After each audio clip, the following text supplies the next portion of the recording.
How's it going? This is Ira Black here. And Jessica Chase. And we're sitting here in this fabulous metal studio for the Rockin Roundtable with our friends Matthias and Shay. Hope you enjoy it.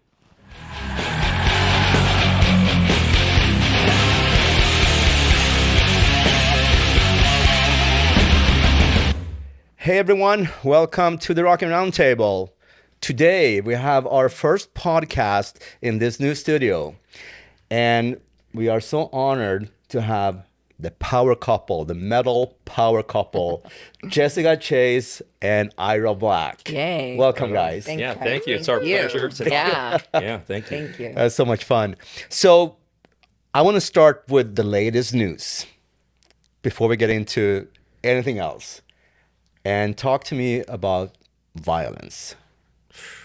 That's a large question with a big answer. Yeah. Well, I played in violence for a few years. And, after the pandemic, I got a message from Phil Demmel, asked me to, play with them. And so I did that for a few years and stuff.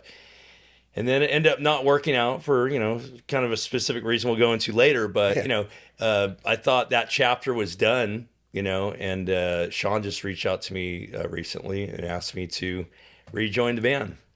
And that's there's awesome. a lot of backstory to it. There always is, right? In the music business, there's always a lot of stuff going on to make things happen, But yeah, so I'm looking forward to it. We're going to Europe coming up, and we have a show in Las Vegas, then Los Angeles, 2 warm-up shows basically. And then a couple days later, we're flying off to the UK, doing a bunch of dates there. Then we're going to mainland Europe. We're playing the Keep It True Festival in Germany. Then we're playing a bunch of shows in Spain, in Portugal. And then we're also going to Bahrain. And there's a show being worked on in Tel Aviv right now as well. Oh, the Middle East as well. Great. Yeah.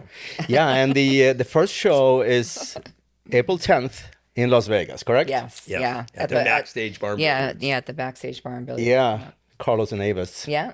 Fabulous place. Yeah. Yeah. And then, is it Whiskey A Go-Go? No, Terragram in Los Angeles. Okay. Is the next day. Terragram Ballroom. Yeah, Terragram Okay. Ballroom, yeah. Where's that located? It's downtown LA. Okay. It's cool. It's cool in there. Yeah. Yeah. Yeah. Is that where you guys played the last time? No, No, we that was played the the 1720. 1720, Yeah. Yeah. Yeah. It's pretty crazy. Have you been to a violence show? I have not. Oh, you're gonna love Yeah. it. It's intense. Probably one of the most over the top bands I've ever played in. Yeah. In terms of the audience and how they react, they're jumping up on stage, they're stage diving, they're moshing. Oh, yeah.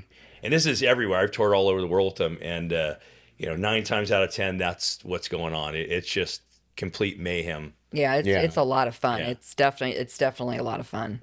Yeah, that's where you break your hip in the mosh pit and your nose. Oh, Yeah, people jump up on stage and then they dive, and Sean's stage diving, and Oh, really? oh Crowd yeah, surfing and- yeah. Yep. I was So- looking forward to doing that. Oh, yeah. Yeah, I can't wait, watching it right? from the side stage. Because for me, coming from Europe, in Europe, the mosh pits is kind of like they're skipping in a circle. Yeah, no, this is different. Yeah. It's like a senior citizen, but Yeah. they're all.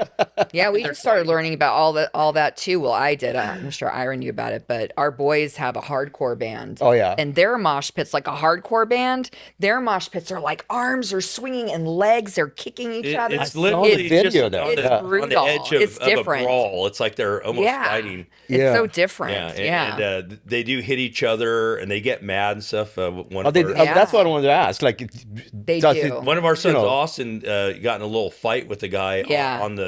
at the show on the floor. Yeah. And then afterwards, the guy and his friends jumped him and his friends outside. Yeah. Because they're taking it outside. We're like, wow, Yeah. you got to be careful. Wow. Yeah, they come home with bruises and stuff. I'm like, Oh, yeah. I mean, they'll go into like a Slayer pit or Korn or something like that, and I don't even worry about those like I do at like some of these. Well, Slayer has some. I know, pretty but intense- these like hardcore pits are there's very a new different. type of hardcore out there that's Yeah. going on right now. Is a big movement about it. This isn't the 80s and 90s hardcore in the early 2000s. Yeah. It's a new type of hardcore. It's super heavy. Yeah. And it's just down and dirty, and the moshing is crazy. Yeah. All these band names we've never heard of. This is the moment where we're going, okay, we're old now. Yeah, it's like we're learning We're all in the this biz, new so stuff. we keep yeah. up with stuff, but they're bringing all these, big truck and Yeah, all like, these we've never names. heard of Yeah, like Yeah, yeah, like- tornado and or Volcano. yeah. They're doing shows in their backyard and stuff. Like they're doing these like and that was way a long time Like ago. Van It was Halen did that, yeah. Right, Yeah. but now they're doing it again, and it's like stacked. There's like 10 bands that go to these backyards, and Music they go business always has crazy. an underground. That's Yeah. where all the new cool stuff happens. 'Cause Yeah. the younger generation, they don't have access to play in clubs and stuff, so they just make these backstage, Yeah. house parties. Yeah. Yeah. Yeah. But Vio-Lence has a killer pit. They have a really great pit, and Yeah. it's a very exciting show. The first time I loved it. Yeah. First time we I did love it. South America, we were in Santiago, Chile, I believe, and we came out. First song kind of starts slow with this ramp up, and then it cuts into this really fast, heavy part. And it's probably about 5,000 people at the show. It was so chaotic and so crazy there. I mean, you could see the dirt had risen up from Yeah. from it was like a brawl was going on. And I even got lost right in the beginning of the song. I was playing and I got so enamored and taken by, an of emotional course. guy. And I was like, oh my God. Like the view of it was just blew my mind. And all of a sudden I was like, oh, like I snapped, like, where am I at? For a minute. And it was the first song. I was like, okay, focus. But the mayhem. And there's some videos that online, if you search Vio-Lence in Chile. In Chile. or Okay, South yeah. And America. the strobe lights that they had at that show were Yeah, insane. the too. lasers, and the Those were strobes, wicked. but you can see the dirt had risen from the ground from all the movement going on. It was like a brawl going Yeah. on. It was That's insane. Yeah. So you mentioned your sons, they have a new hardcore band. Yeah. So what's the name of the band? Violent Offender. Yeah. Yeah, Violent Offender. So my son Austin plays drums, and then Nikki is the singer, and then one of the one of the guys that's in the band, his name is Nathan. He's like one of our kids too. He grew up with Nikki and Austin, and we've known him since he was this big. So he's like one of our kids too. And there's two other guys, Ezra, who played in Ira's son's band for a while, and then Charlie, who's the other guitar player. And they're writing their own music. Yeah. They've got 5 songs written, and they're starting to play out. Right, And played some shows. and yeah, stuff. yeah, we're really excited for them because that's what we hope for our kids. All of our kids went to School Right. of Rock.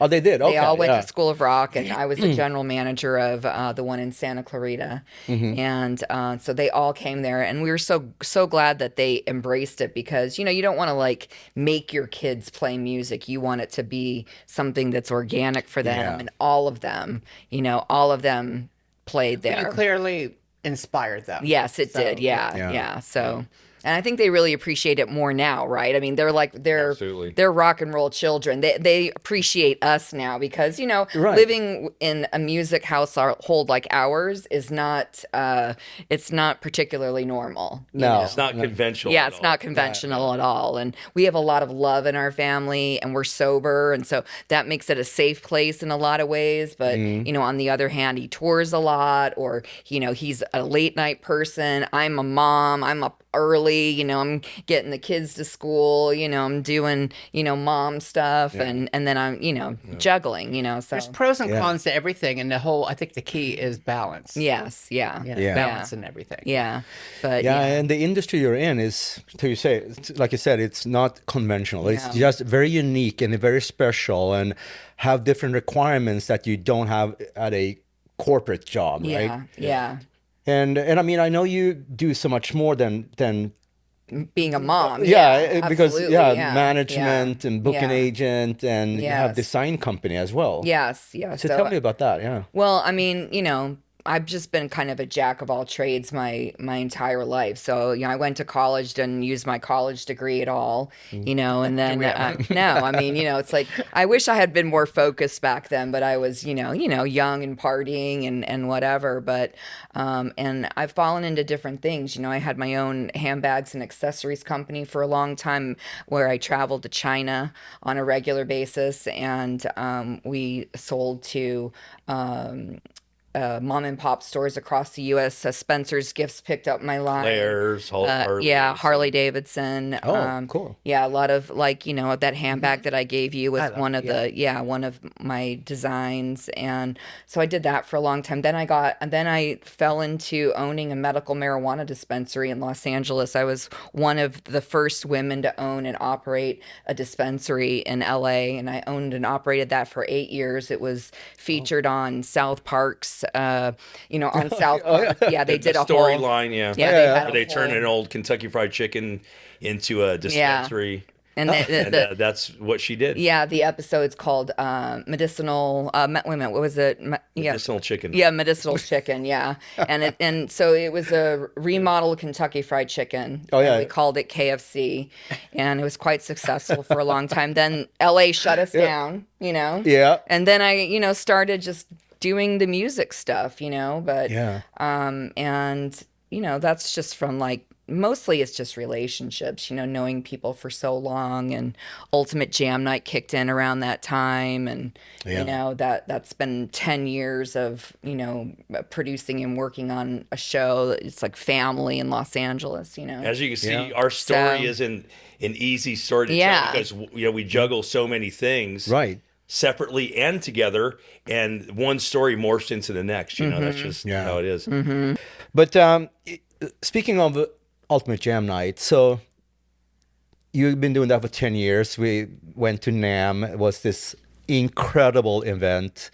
All these artists. Thank you. So it must take so much time to gather all these, It really does. herding cats, or in a way, right? Yeah, it's a real project for sure. So, Chuck Wright started Ultimate Jam Night 10 years ago. We started at Lucky Strike in Hollywood. Oh, yeah. Which we were there for a year. And Ira played the second show or the first show? Yeah, so Chuck did the first show as a NAMM event, like a NAMM jam Yeah. kind of thing. Okay. There's a lot of Yeah. artists were in town. Yeah. We didn't go to that one. And it went so well, he said, well, I'm going to do it the second week. And then he invited Jess out, Jess and I out. And I've been playing it ever since. And, shortly thereafter, Jessica got brought in because, she's a very great business-minded person, very organized. And to rewind back a little bit, maybe a year or so before that, we had done a jam for an event at the Key Club called Rockers Against Cancer. Yeah. And we had a lot of the same people. Chuck played there, Yeah. and Lonnie, Yeah. and Andrew Freeman, and Armand played violin. Yeah. Bobby Blotzer sat in. Yeah. And Jessica organized that one the same way that she does. She makes a list. She puts everyone's name out, gets all the songs. So there was an organized thing there, and I always like to, champion Jessica for that. She's very organized because the music world is not, Right, that's why we right. need managers and people, like you said, herding cats. Poor musicians. Yeah. So once it actually got going for a while and she interjected into it, this day and age is a lot easier because the format's already set, so yes, Ultimate NAMM Night had 177 people performing. So that was a little bit more over the top than normal. Yeah. And you did have to take some extra measures, brought a few more people in and paid more attention to how, where people had to be at a certain time. Like it was really, a thing. But we have that format already really set in stone from doing it at the Whiskeys successfully for so many years now. Yeah. Well, it's there's for the whiskey shows, it's myself and Chuck, and Chuck does most of the booking for the whiskey show, and then I go in and add like the metal songs, and then sometimes if he's out on the road or he's on, he does a lot of cruise ships and things like that. I'll do a metal night, and take over the whole then thing. I'll book the whole night. But it's really been Chuck, myself, Adam Mandel, and Polly Z for a long time. So. Even Polly's not hosting the show anymore. Hal Sparks does, but he was a huge part of the success of building Ultimate Jam Night for all these years. It's we used to do it weekly. Every week, it was 50 to 60 artists every Weekly. single week, Yeah. and it was Man, I don't did you even know do how it? I don't know. But after the pandemic, I think we were just all kind of like, oh, I'm so burnt out. And, Yeah. it's a lot of work. Sliding And back in. We were doing it Yeah. twice a month. It just went to once a month. I also have to mention that when we did the ultimate NAM night this year for the NAM event, that 3 days earlier we also did the whiskey. That's right, So yeah. there was two shows Yes, that week. I remember, and that yeah. was our 10th anniversary Yeah, show. 10 years. After whiskey. So imagine, Yeah. they did two shows, not just the NAM one, Yeah. but a few days. Yeah, earlier. well, So it's a lot it's of work. really special about Ultimate Jam Night is that we're a family. Like, the performers, Jam we call fam, it yeah. Jam Fam, but the performers and then the core group of people that put it together. Like, there's not a lot of loyalty in the music industry, but for the core group of people that we are, we're really a family. We really love each other. Like, we're just loyal to each other. We don't get along all the time, like every relationship, we don't agree on things, oh, I don't like that, I don't like this, but, we're all perfectionists, and I think that, that's what makes the show so special. It always runs on time. People You always want to move come on play. from the hard times Yeah. pretty quick, Yeah. And of course, you got to mention Adam Mandel's part of it too. Yeah, as well, I did. Yeah, Oh, I said Adam. Yeah, and he's dealing with a lot himself. Yeah, right now. it's too bad. But he, when we met him at NAM now, he seemed, Yeah, doing he's okay. he's Yeah. doing pretty good. He's on at the up and up. he's at the tail end of his chemo treatments. Okay. And then they're going to do some surgery, but his numbers have continued to go down, and our community's really gathered around him and supported him, and the financial help has been really helpful, and the love, and we're really, people trust us. They trust Yeah. us to do a really good job. I never, hear, oh, jam night or this or that. There's always going to be other jams, but really there is nothing like Ultimate Jam Night. I'm very proud of it. Yeah, you should be. We are, Yes, I am very proud. And there's always going to be people who are jealous because they Yes. want to be part of it. Yeah. And I mean, the musicians, they donate their time. Yes, every they single do. one. Yeah, it's free. It's unrehearsed. Nobody Yeah. rehearses. It's free to get in. It's always been free to get in, and the performers, are not paid for their time. But a lot of bands have been made through Ultimate Jam Night. Formed out of- yeah, they formed get right out. gigs and Yeah, stuff, The networking part, The yeah. networking is huge, and the community really needed something on the Sunset Strip to really make it boom. And Chuck had a great idea, and we just Well, it we just reinvigorated really- the scene for sure. At Yeah. the time, what kind of sparked it, I think, was Gene Simmons at the time was out there in the press saying, Yes. rock and roll stay. Yeah. That was a Yeah. big thing, Yeah. So, that's kind of, okay, wait a minute. We need to do something about this. If Gene Simmons is out there saying this, Yeah. then we need to figure out The rock icon. Yeah. we need to figure out how to turn this around, So Exactly. it really did reinvigorate the music and rock scene in LA for sure. Yeah, People absolutely. excited about it again. Yeah, we have the Whiskey A Go Go. Everybody at the Whiskey are amazing. They're our family too, and Absolutely. the Rainbow and the whole Yeah. strip. The strip. Yeah, is such I a mean, great, that iconic block. place. Yeah. Go back. Yeah. And I remember when I used to live in LA, because I moved here in 2018, October 2018. I used to go every week before the pandemic.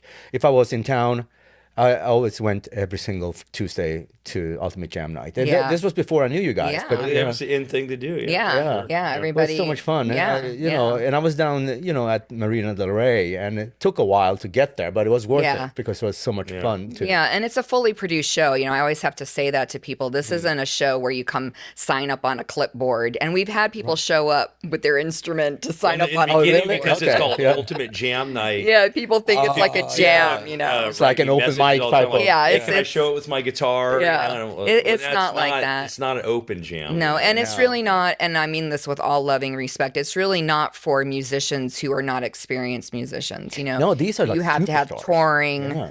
you have to be a have a touring resume. musician with, viable credits, and, and that doesn't even make you good, even if you have that, we do Right. vet everybody that comes to play with Yeah. us. So we definitely check people out before we put them on the stage. I was gonna sing something one time, and Chuck told Jessica, "Well, how about I make a video and send it over?" It's like, oh, brother, I get why he does it. He wants to keep the professionalism there. But it's just funny. Even I've gotten a message from Chuck like, "Well, send me over something." It's like, Yeah. Yes. Luckily for us, it's Like an very audition. rare. Yeah, it is. Yeah, it's very rare that we have a bad performance, but occasionally we're like, whoa. Well, yeah, Yeah. I mean, mean, it's live. It's yeah, yeah. it's we all show up knowing what we're gonna play, but we don't rehearse. We Yeah. rehearse on our own. We Yeah. show up but you can't control everything. Playing live music is playing live music. Yeah, and there's things can happen with That's what makes it tech exciting. and stuff. Right. Yeah, because I remember at the Ultimate Jam night, I talked to my friend August afterwards. He's like, Yes. I had such a hard time hearing. Yeah. It is. the song he It's played. challenging. Yeah. Yeah. I mean, but we also want you to play. We don't want you to make up your own version. No, of course of not. a solo or something. That drives me crazy. Like I don't know about you guys, but I'm the kind of person who I know note for note. Yeah. Like Neil Peart's drum solos in Tom Sawyer. I know note for note Bark at the Moon guitar solo. So Yeah. I know if there's a note that's missed, I hear it and I cringe, like I don't want to go and I don't want to go here, right? I don't want to go hear like a George Lynch guitar solo played completely wrong. Yeah, you know? differently than And to expand on what you said about what August said, it's like I mean. Ask Jessica how many times I've played jam night and afterwards told her I'm never doing it again because I get a little upset that the tone wasn't right. Yeah. And other people have said it and done it too. Because musicians are sensitive. We are. That's just part of the deal. Yeah. If your tone isn't right, but. It's also made me learn to step up to the plate more in other ways. Like in the beginning, she wasn't allowed to talk to me a day the day of show for sure. Like, hey, honey, can you take out the garbage? I'm like, don't even talk to me about anything. I'm getting my head game together. I'm like working on the music. Yeah. But then I've done it for so many years now. Now I'm comfortable with it. Now I'm like, okay. That's I can live my on- normal yeah. life, but Yeah. that's what musicians go through. That's on my list of top 10 things if you love a musician, like don't talk to them when you're on the way to a show. About too many serious things. Yeah. Yeah. Hey, let's have Focusing. it. Yeah. You know the when and when not. Yeah, So, exactly. Because musicians have a whole other way of communicating, and I can only Preparing, imagine. yeah. Now I really understand it. Having been around it for so long, I can't imagine playing the music that Ira plays. Yeah. Or I mean, I can't, when I hold a guitar, I can't figure out how to make my hands do the same thing at the same time, When so. I'm on That's like tour, Jason said, well, Yeah, depends right. what band, but let's say Vio-Lence. When I'm on tour with Vio-Lence and I'm playing the same set every night, I still, before the show, an hour before the show or 2 hours before, I sit down with headphones and I run the whole set. So I go find a place where I can be alone somewhere. You might, I'm sure people have seen me, they come and start talking to me and I'm like, leave me alone. I got headphones in and I'm running the set to warm up because I want to make sure that I have all the kinks worked out because the music's so fast and intense. It's like, if you go in cold, you think, oh, well, you're playing it every night. No, I warm up and I do the whole set. I run it with headphones right before. Then maybe I have 15 minutes or a half an hour after. So I play the set twice, so I make sure, I'm playing something and I forget something and I'm like, oh, okay, I'm glad, then it reminds me that I'm glad I did this, but it also puts your head in the game too, it's like, right. No, I'm going to that place, so. But let me ask you this then, because nowadays, a lot of bands, they have like meet and greets before the show. How do you feel about that? I mean, because that will impact your preparation, right? Since in your case, you spend an hour or two before each gig. What if you have to, okay, now we're going to take pictures with the fans 45 minutes before the show? That would, in my mind, that would kind of ruin the experience.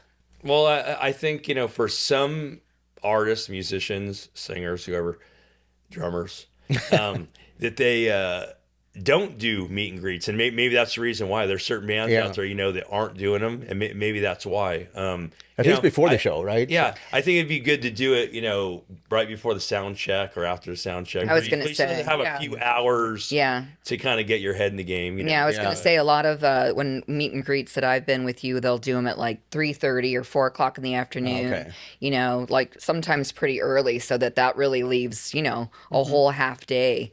Okay, yeah, that makes more sense. A band like Bullet Boys, I didn't warm up before the show all the time. I mean, sit down and warm up like my hands and but I wouldn't run the set because the music was a lot easier to play. Yeah. Not that it wasn't good, I enjoyed playing it, but I always jokingly say like one violent song is like the whole Bullet Boys Oh, set. man. You know what I mean? Oh, So intense. that's a different intensity there, you know. But Bullet Boys, the music was a lot simpler, and I could just warm myself up personally for soloing stuff Yeah. like that. But you know, so we could have done meet and greets, you know, easier without Yes. Right. worrying about, you know. And the guitar solos, sorry if I interrupted you, but guitar solos, I'm like you. I know when the guitar solo comes in, I told you before, like the guitar solo is the heart of the song, in my opinion, for me at least. And when someone in tribute bands and stuff like that, when they don't play it note for note, it just makes me feel bad. And there are a couple of solos I specifically, because all the bands they do Judas Priest. Yeah. And when they do Painkiller. And the Painkiller solo is so specific. It is. And you really have to do it perfectly. And I know you do it perfectly. Yes, he does. But Well, I appreciate that. Yeah. I know that there's certain aspects that aren't perfect about it, like, you know, the intro sweep Yeah. picking thing at the beginning. I've played that many different ways, you know, but that's the thing though too. It's like, you know, you have to know where and how you can do it a little bit different, but it's not going to, like, if there's Yeah. a melody, na na na na na na, well, you got to play that. Mm-hmm. But if Yeah. there's a shreddy part, you can kind of do your own version of the shred, you know, as long as it's in But the, the ballpark, the you know, melodic so- parts, they have Yeah. to be. Yeah. And I mean, because Painkiller solo is one of my absolute favorite solos. Yeah, mine too. And Oh, yeah. and it's an undertaking for sure to yeah. And I every always time tell I'm doing her, it, she goes, "No, you got it." I'm like, "No, I have to. I'll be running it at least Easy 10 for or me to 20 say, times." right? yeah, right, you got it. Yeah. You know, over the period of some days leading up, I'll keep running it over and over just to make sure, because it's like it's an undertaking. And to, you know, reply to what you said, that it's a solo is the heart of the song. You know, it's the climax. That's the way to look at it, you know, because like you have a song, you've written the music, the singer's singing the verse, the chorus is the uplift, and it goes to the bridge to, you know, continue the story on to get a little more depth, and then what happens? The solo. That solo is the climax. You know. I love it. The money Hey, I shot love of the it too. song. It's, yeah, you're right. That's you what- know, it's my guitar yeah, player right we are in here. agreement, Ira. Oh yeah. And I always tell her, so when we are in the car or something and she's chatting, wow, wow, wow, wow. And we're listening to music, I'm like, quiet.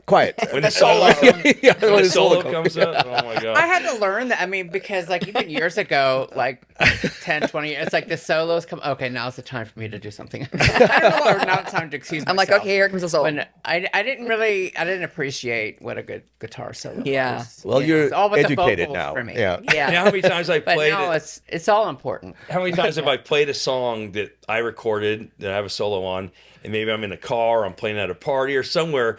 I can't count how many times the solo came up and then someone started talking, talking, yeah. and I rewind it and I'm like, solo. Or the You other know. part is the GPS now. The GPS.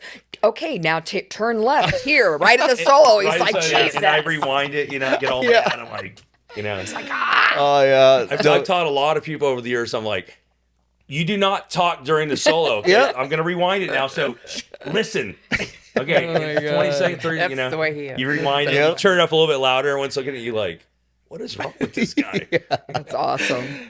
It's funny. And also when I I play knew I like liked you. Yeah. Far Beyond the Sun with Yngwie, I'm like, no one speaks when Far Beyond the Sun is on. The whole song. Yeah, the whole It's song. all solo, yeah. Stop talking. Oh, man, that's so funny. It is funny. So, speaking of the different bands you have been in, I mean, you have played in so many epic, legendary bands. You played with Dokken, Metal Church, Bullet Boys. I want to talk more about Bullet Boys later on. Yeah. But when it comes to these bands, was it one that was your specific favorite band? Like, this is exactly what I want to be my entire life.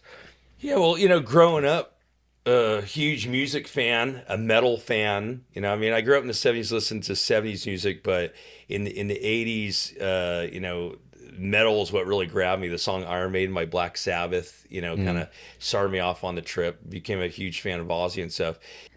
Yeah, so, you know, being a big fan of music, being a guitar player, you know, becoming fans or listening to this music became a bigger deal to me. I mean, I know fans of music, it means a lot to them, but being a guitar player is like I really immersed into a band. Like, I searched out a lot of music out there too. Like for instance, to answer your question, one of the first bands I would say like, Lizzie Borden. I was a big fan of theirs in the early '80s. I got given the Axe EP, and I used to write some similar type riffs, and that was my beginning of playing guitar. So that was cool. Then I ended up joining the band. That was a big deal for me then.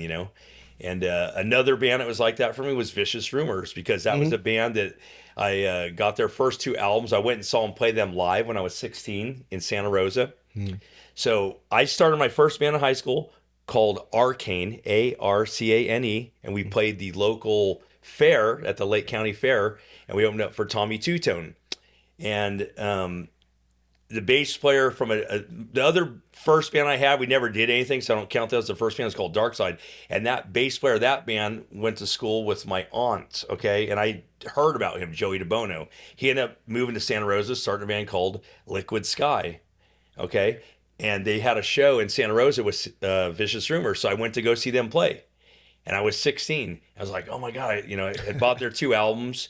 And, I was a big fan. The guitar player, Mark McGee, played a guitar solo, or actually he was playing. And I told my drummer, I said, watch, I'm going to get him to play with my guitar pick. And he's like, what? And I walked over, I'm like showing him the pick. And he's like, he got what I said. He threw his pick out, grabbed my pick, went to a solo. And it was almost like the Jack Black, magic pick thing, in a way, because when the show was over, I told my drummer, I said, I'm going to play in that band one day. Pick of Destiny. Yeah, Pick of Destiny. And he didn't get mad at me. My drummer's like, okay, whatever, because I'm like, I'm going to play in that band one day. I was fantasizing at 16 years old, and I ended up joining the band. I mean, it's, it's about manifesting your life. That was part of it. Another band on the bill that night was Ghost Town, which had Dean Del Rey, if you know who that is. Oh, yeah. He's a radio host, right? Yeah. Well, So his band played in another band called Stone Juju. So being a fan of these bands growing up, like literally I had the albums on vinyl and I played on a record player, and then getting to play with them, that was, I'd say Vicious Rumors and Lizzie Borden my first, like, wow, this is like, I'm actually getting to play. And, Metal Churches and I was a big fan of theirs. I got to play with them. Dawkin, that was probably the pinnacle one for me, where I went, oh my God, I almost got to play with them in the early 2000s. I was at NAMM.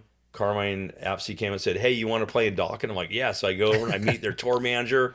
Okay, learn their material. I spent a few days. I went straight back home up to San Francisco, left NAMM early to work on the material. Then I got a call a couple of days later. No, it's not going to happen. I was bummed. Yeah. And then all these years later, I think it was 2017 or something, we became friends with Dawn and Mickey D.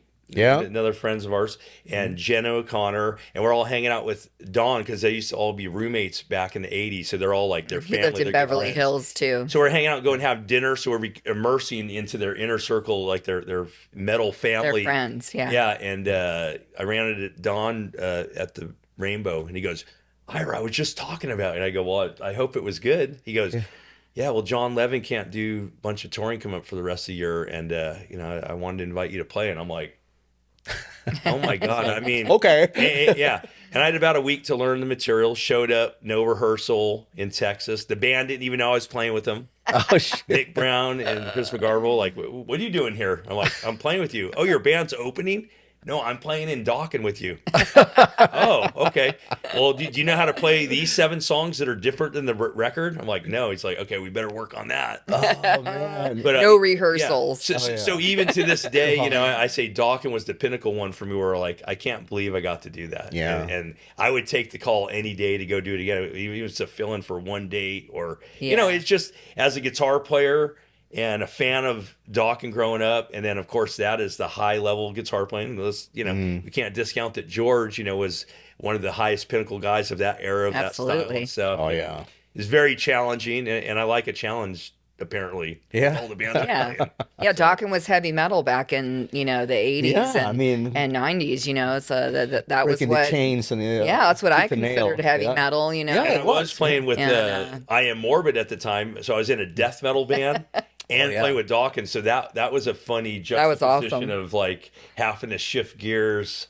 Yeah, like, this weekend playing there, and then flying out the next day to start a tour with the other band. It was like, And I Am Morbid, that's the Morbid Angel, right? The guy from David Vincent. Yeah. and playing the music of Morbid Angel. Yeah. Yeah. Very He's a cool. unique character as well. I mean, he has a country band. He does. Yeah. Yeah. That's very unusual. Well, it's he's got it's a rockabilly kind. Well, it's Headcat. No. He put out his own stuff under his own name first, and then he did Headcat. Oh, Headcat okay. was Lemmy's side project Right. with the drummer from Stray Cats. Yes. Yeah.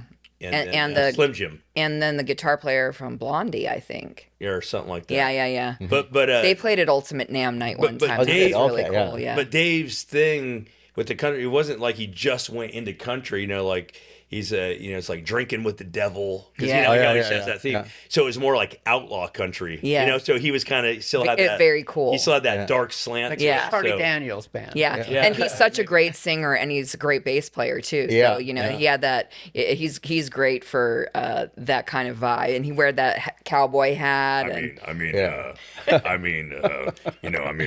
Listen, I'm not satanic. I just not into God. It's like, no.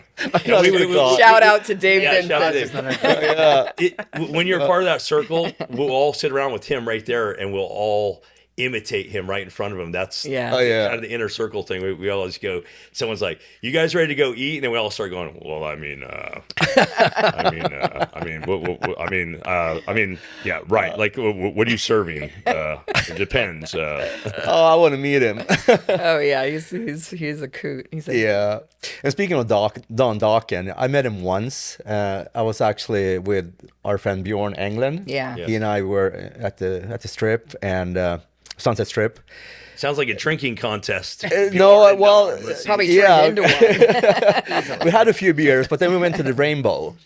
And when we came in, it was like packed.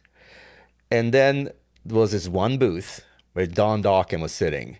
He's like, hey, to Bjorn. Awesome. So we sat down there with him, and I was like so starstruck.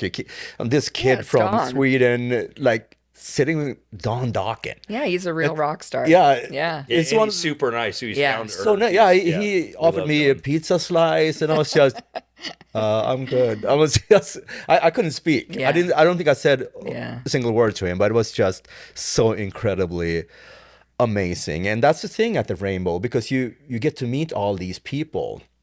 And that's a good segue to my next topic I want to discuss is you have moved to Las Vegas now. And there are so many of these 80s, 90s rock stars from LA who have moved here. Yeah. We have Ashba, we have Sebastian Bach, we have Jakey Lee. So how do you feel about coming here in a new environment almost, but a new home? What's your experience so far? Yeah, well, we had been talking about it for a long time, and we used to, when we would come to Vegas, we were like, oh, I never even imagined living in Las Vegas. It was just a place to come to for a couple days and head home, Play a show and- or hang out. Yeah, and then we started talking about, because we really wanted to buy a house, and Yeah. things in Los Angeles were just they're out of control, and we needed an entertainment city, that was important. And we didn't want to go to Nashville because, well, for a lot of reasons, but for me, I don't like humidity or bugs. Right. Oh, yeah. A lot of them there. It's a lot further away too. A lot further away. Yeah. Yeah. Even the and- bugs are rock stars. Yeah, and we have a lot of friends that live there that love it. So it was Las Vegas was the idea, and Still close to LA. We can do jam Yeah. night. We can see our boys. Our Yeah. 3 boys stayed. Yeah, in LA. in LA, yeah. And so, we were kind of forced into it. It was a year ago this month. We were on tour in the UK with Bullet Boys, and man, was we quite a just journey. got there, and We weren't I even there woke up. 24 hours yet. It was the day we Yeah. arrived. We were in the hotel. Yeah, I was jet lagging. It was like 3:00 in the morning or something, and a text comes over my phone that says, we want because we were renting our house in Los Angeles. We want you to move out in 60 days. Holy And we moly. Yeah. just landed, to Like do we're this like tour. literally just starting at the tour, and I was like, I started freaking out. The Virgo over here started tripping Oh, right my out there. I'm like, it's God. going to be all right. We're going to figure out. And she's like, I have to fly home. Oh. tonight. And she was a tour manager on the tour. I'm like, just take a deep breath. I was freaking I'm like, out. You're not, Yeah. What are you going to do when you land? You're going to get there and do what? Yeah. They asked us to move. It So took I can a- start looking for a house. And it was like, just. Yeah, I was How freaking long was out. the tour? Because you had 60 It was days. 2 weeks. Yeah, it was 2 weeks. Okay. Yeah. 2 weeks out of 60 days. That's Right, a it's lot. a lot. Well, yeah. the tour was 2 weeks, and then we were going to mainland Europe for a few days, and then Yeah. I was going to be there for a little bit longer doing my first shows with Room 13. So I was gone for Right. 3 weeks. And then you had other stuff that was booked like right after that. Yeah, I'm like, it was like, we had a yeah. huge house. It was like 3,600 square feet. There was 5 bedrooms. All of our kids lived with us. My mom lived with us. Our cats. It was like, it took I don't know. He talked me off a ledge a few times, but I was, So how did you guys handle that? well, I just Well, it started ended up getting, being a journey. By the end Yeah. of the tour, yeah. we did some law investigation. Oh, big time. about I was this stuff, calling and people. It turned out they were going to have to pay us money to move. Yeah. They weren't happy about it. They were mad. And then by the end of the tour, they said, never mind. We don't want you to move. And we're like, Right. wow, we got lucky. It was like right Yeah. before. Then we got home. And then a couple weeks later, they're like, okay, we're raising the rent now from $3,600 to $5,000 a month. Yeah. And we were just like, We're no. yeah. We were That's insane. It was insane. It was so that rude. forced us. Yeah. It was a blessing now to look at it. 'Cause Right. look where we're at now. Because I'm happy that it went that we're where we're at now. So sometimes the path to get to where you're Yes. going isn't always the way you think it's going to be. But Scorpions were here doing their residency, so we came to see. We saw you guys then too. Yeah, we were there. Yeah. Yeah. And we went to see Scorpions, and we were here. And Mickey and Todd were talking about possibly buying a investment property here in Vegas. So they were talking about that. We went out and we looked at some houses. With And we just Mickey. looked at each other. Yeah, with Mickey. We're looking at Yeah. some house in Vegas, and we look at each other and we're like, let's just move to Vegas. We'll buy a house. Yeah, and- Mickey's like, you guys got to move here. You got to do, how Mickey is. He's really like, he's pumped up. It's like he's playing drums in my head. And he's like, you got to move here. You got to move here. And, really, it's just so he would have a place to come stay. Okay. Yeah, but we just flipped the script on it. Yeah. There was Yeah. Red Cup Jeff involved from the Yes. beginning. Oh, my God. Yeah. Jeff is Yeah. awesome. Yeah. And the cool thing is, I got to say about Vegas, really got to accentuate this, is that it's way cooler than I thought it was going to be. Yeah. I already had a feeling that we're Yeah. going to do some cool stuff here and all this stuff. Ended up being 10 times cooler. People are so nice here. So nice. I know. I mean, like, we you were guys blown have been away here by- a long time, and but, meeting for us. you two, I mean, before we moved here, but getting Yeah. to know you, we appreciate you guys, and it makes it even that much better. Like, we're making real friendships here, like family. Yeah, It's like, we Alice Goldstein, we've known her for several years, and like she would just show up at our house with a fresh loaf of bread. We were she like, brought us you know, out. like, It was like, wow, I mean, like so sweet, like just the nicest things, and everybody's like, oh, come, here, we're gonna put you on the list. Corey at Vamped and Jimmy at Vamped, and people kept saying welcome home. welcome to us. home. I love that. and- They're like, we just moved there and said, well, Yeah. welcome home. I love that. Yeah, it's very sweet. The music business circles are very small here, and we immerse. But they're very, growing. It's growing. Yeah. But, yeah. Well, there's a lot of music business going on here. I'm just saying that it's not hard to just go out one night and all of a sudden you're hanging out the next day at another party with all these other, Yeah. it's a very small, tight knit group of people, because, I mean, there's sometimes that we don't even talk and we end up at the same party.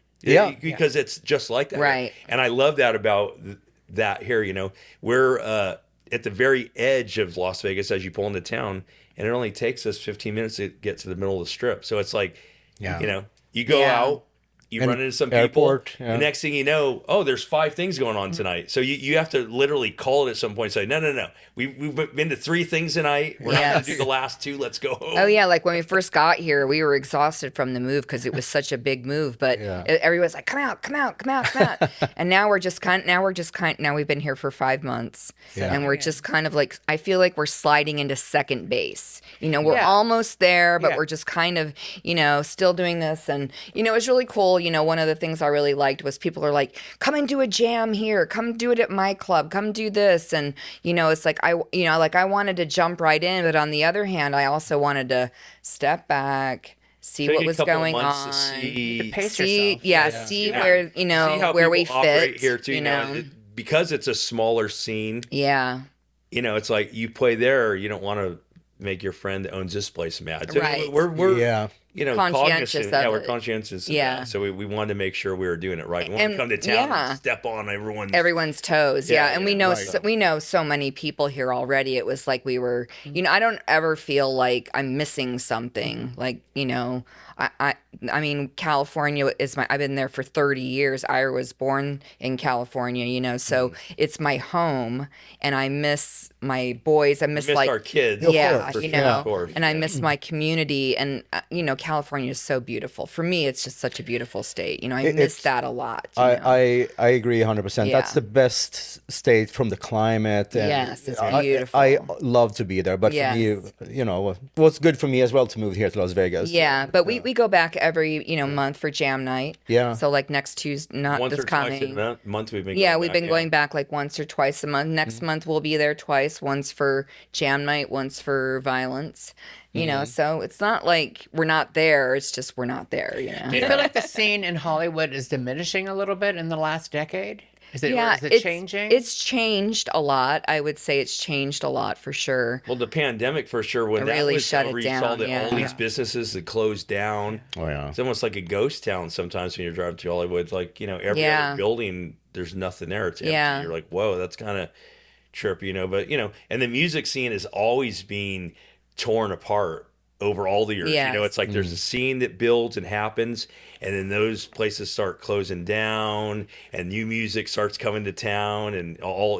So we've seen that many times over the years. Yeah. Past 30, 35 years, I've seen Yeah. San Francisco. When I lived there, I saw that all the metal clubs, the Stone, the Omni, all closed down, or they turned into dance clubs or strip clubs, and people are like, "Oh my God!" But new scenes pop up too. Yeah. You can't Yeah. stop music. It's No. always gonna. I mean, when I first went to Hollywood, it was in the 80s, and the scene on the Strip was insane. I mean, it was it was a whole block. Like there would be 2,500, 3,000 people packed. You could not get into the Rainbow. You could not. It was just, people were like, it was just, that was the way it was. It was just crazy. So it's not like that at all anymore, but that being said, the whiskey is always packed.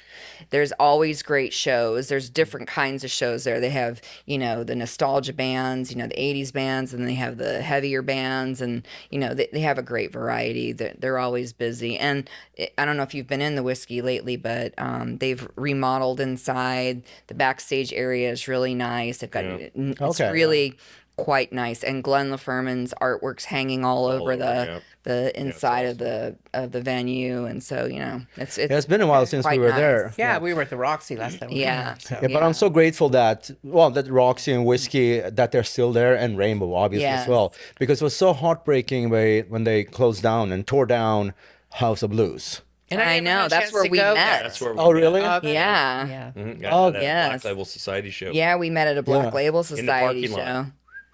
lot. Yeah, totally. Yeah, I mean, That's awesome. yeah, my mother and my brother said to me that night, "You have to come out to the show tonight." I was like, "No." My mom and my brother wanted to. They're metalheads. They dragged me yeah. out of the house, right?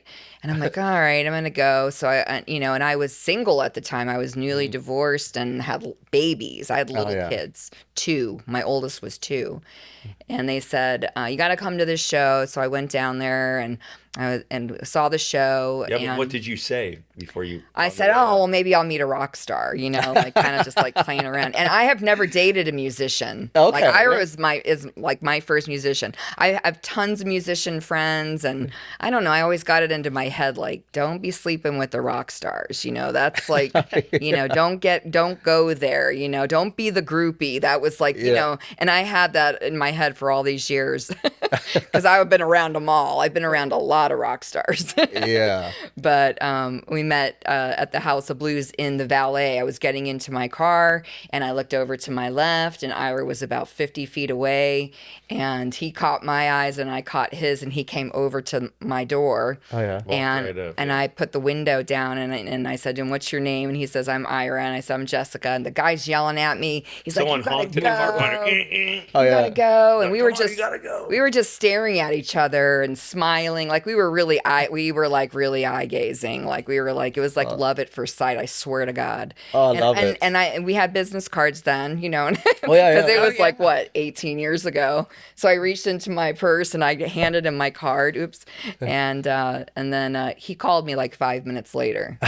Yeah, she took off and He called And me. it turned out her mother and brother were sitting over at the end of the parking lot waiting for her to get Yeah. the car. So they were watching this go on. Yeah. They're like, oh, look at this. And they knew Ira. They knew Ira before I did. Yeah. Oh, really? Yeah, I Okay. met Yeah. her brother several times because he used to hang out with the Black Label guys on Yeah. tour and stuff. Oh, yeah, And yeah.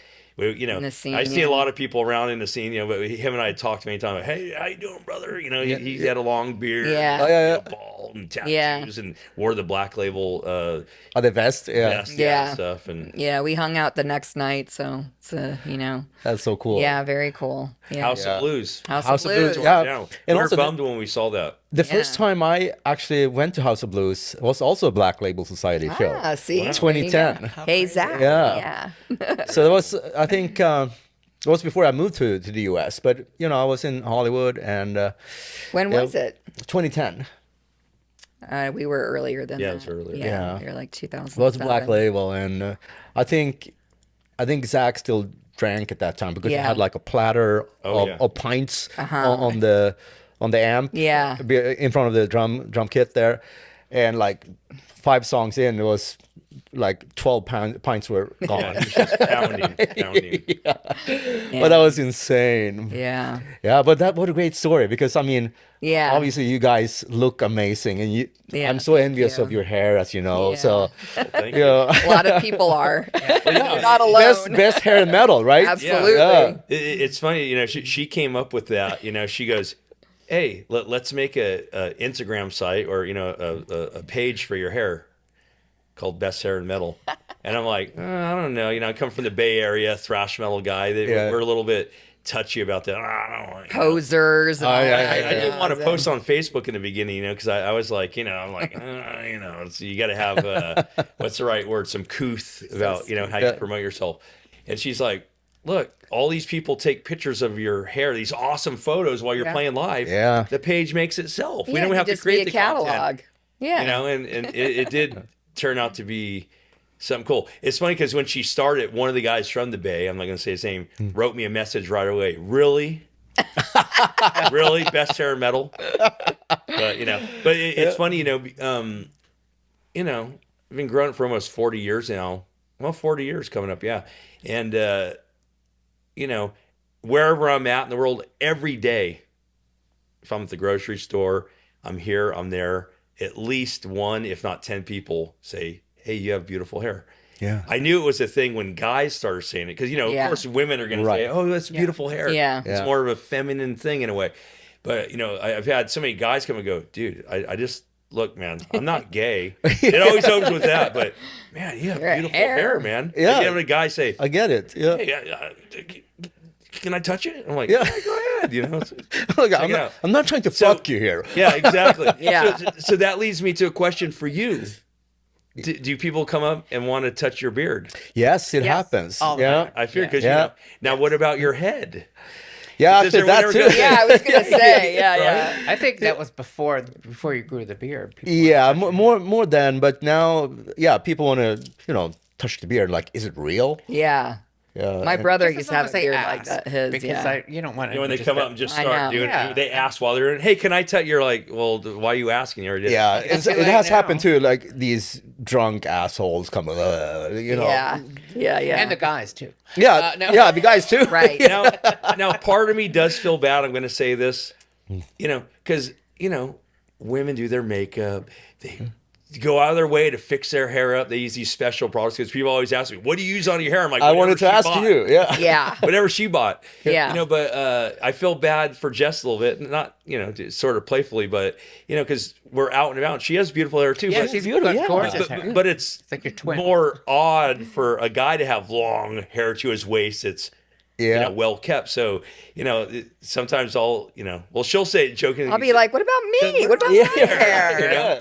But I'll say too, yeah, she's got nice hair too, you know. But, you know, I feel bad sometimes 'cause I'm like, Well, what are you going to do?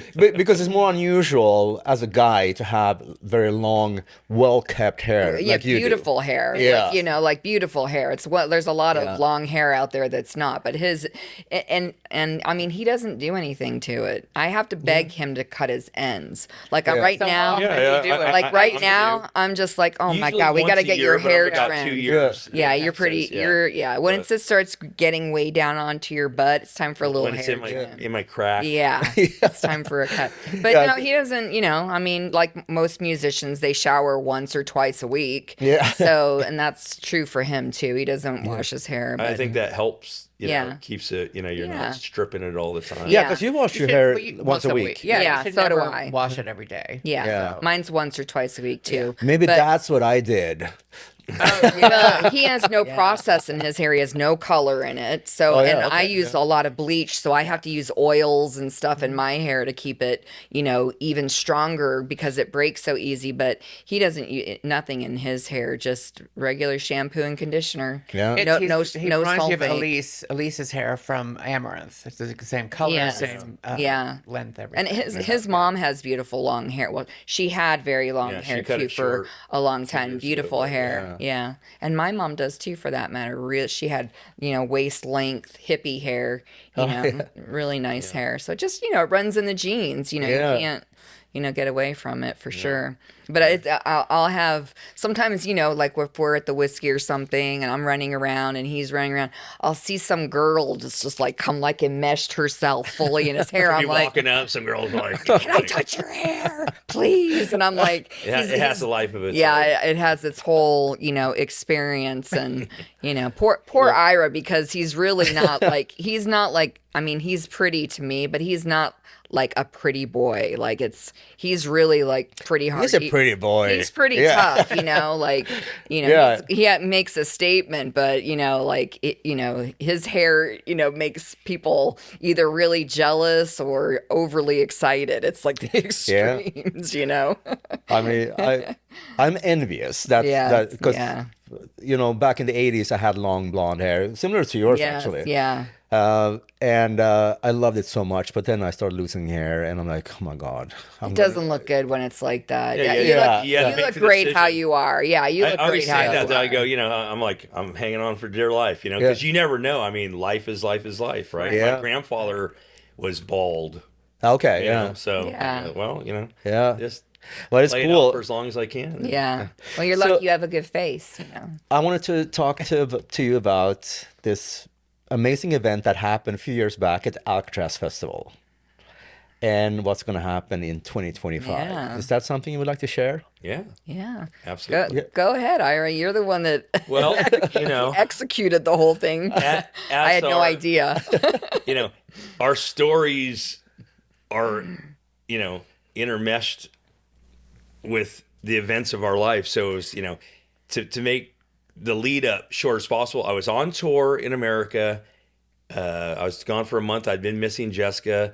I had it in the back of my mind. I'm like, man, I should propose to her, And that I was already thinking this, And then I was on tour with this other band, Westville Massacre, and then I saw in the news that Morbid Angel had canceled their European tour, and they were on Alcatraz Metal Fest, and these were friends of mine. I knew the people that ran this thing, and I was like, the show was like in a week, and my tour was ending in a few days, and I saw Morbid Angel cancel. I was playing I Am Morbid at the time, so I wrote a message right away. I was actually driving this RV that we had. I was driving, kind of scrolling stories, and I saw that, and I wrote a message while I was driving to Philip saying, hey, Morbid Angel just canceled. Why don't you replace them with I Am Morbid? Members of Morbid Angel playing the same music.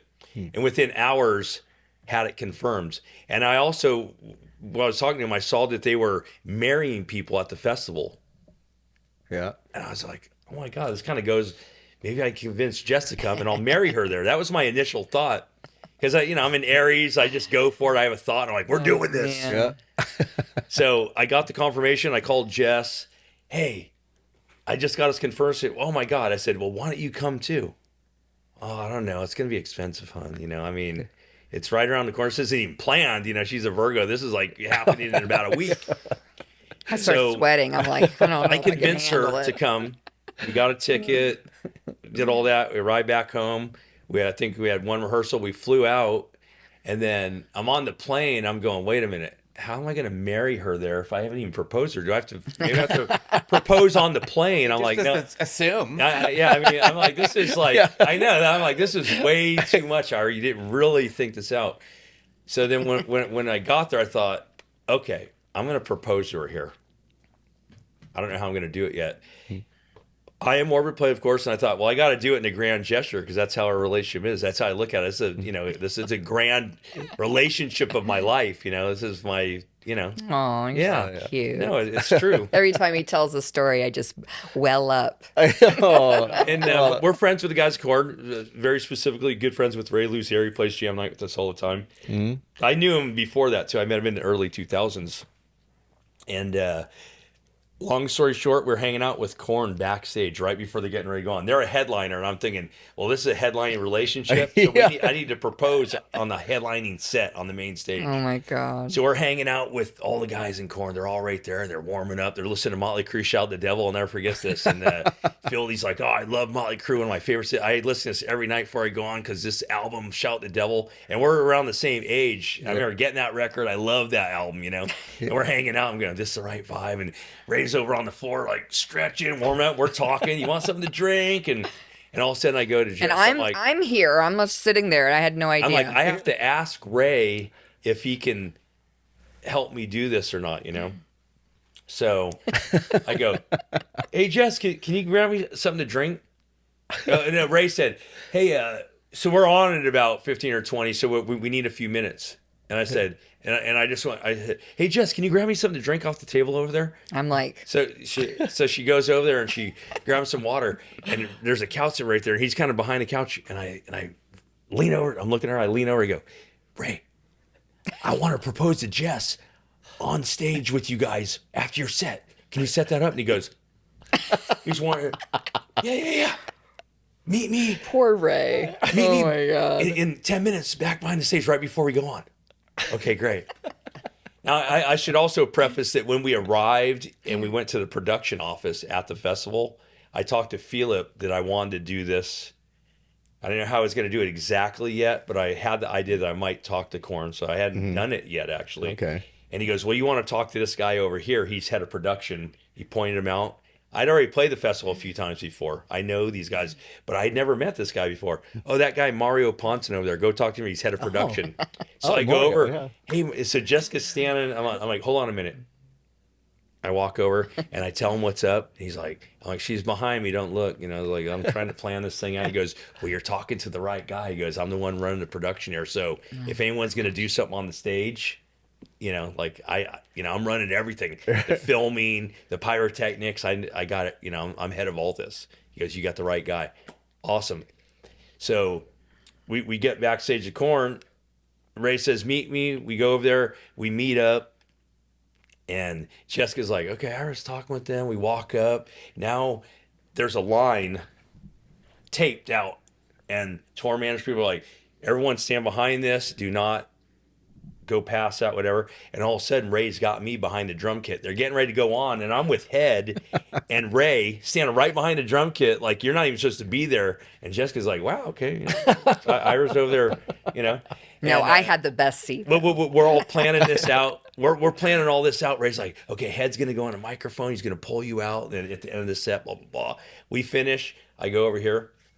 And then Mario texts me that he had texted their tour manager, and he said, no, this is not happening. Not on my stage. Oh, shit. I'm like, what the heck? So Mario goes, until he says it's okay, I can't bypass that. So now, and it's like halfway through the set. So I go over to the other side of the stage. I see the guy. And right at this point, Jonathan Davis is putting on his bagpipes. He's going to come out, and the tour manager's helping him get it on. So now I'm standing there waiting, watching this going. I'm like, I can't, what am I going to do here? He goes out, and she's doing this thing. So I go up to the tour manager. I go, hey, I'm the guy that's going to propose. I got this worked out with Ray and Head. He goes, not on my stage. You're not doing this. I go, Ray is a really good friend of mine, and he said we're doing this. So we have to do this. And he's like, rah, rah, yelling at me. And I can see Jess over there watching. She's like, why is Ira over there arguing? I'm like, he's going to get us kicked out. She's like, I'm like, what I'm the heck enjoying the is going show. on? I'm like 2 I'm feet getting away. mad. I'm like, dude, this is happening, dude. I've set all this up. I talked to Ray. You know, he's your boss, I'm telling him, you know, and all this stuff, you know. And so I come back over and she's like, hey, is everything all right? Like, what's going on? I'm like, oh, no, everything's I had cool. no We're idea. just- I'm like, what is he She said, doing? it looks like you're arguing with the guy, you know. I'm like, oh, no, you know, just... And then... Just shoot the shit. No. Yeah, I'm like, So what's he- going on? He's so not he- even watching the show. I'm like, this is great. So he comes over back to talk to me. I'm writing to Mario. Well, you know, he's thinking about it. And the guy comes over and calls me over. So I go back and talk to him again. And he's like, okay, listen, man, you're not doing it during my show. When the show is over, there's a fireworks show. And that's part of the festival. You can do it after the fireworks show. So you can't do it, you know, with the Korn guys. Okay. So I write to Mario, okay, we're doing it after you. Okay. And then the fireworks is going off. You can see the video. Oh yeah. Head's calling us out during the fireworks show. It's ended. Thank you. Good night. And then he starts, hey, one more thing. We got our friend Ira from Iron Morbid. He's going to bring his girl Jessica. He's got something to say. So we come out, and there I propose to Jess. Yo, he was dragging me out because I thought we were going out there just to like take a selfie or something. You know, So it's we're like on right on the there's side like of the stage, 35,000 and they're people. calling us out, and she's like, You know, I'm like, no, I didn't want to like go out there. There's like 50 to Oh, 60,000 okay. people. Well, I didn't want to go out there. I was scared. I'm a side stage person. So because this is all being put together in real Dragging me. time, I'm like, what? this is all being put together in real time from the start to the finish, from me starting to think this out on the other tour, right up to the point. I mean, think of all the hoops I had to jump through and the ways I shifted in my mind. I'm doing this, and now I'm standing there. Wrote to Mario, I know we're doing it after the fireworks show, and now I'm going, well, how am I going to do this? I didn't even have a ring with me, by the way. I was like, you're supposed to have a ring. I'm just jumping in head first. I'm like, just, you know, in my own world, figuring this out. And then I'm sitting there, and it's the last song, and I'm going, okay, how do I tie this in? Why am I even doing it with Korn? They're my friends. Okay, it's on the headline stage. And all of a sudden, I thought back to the first time I ever heard Korn was in their first album came out.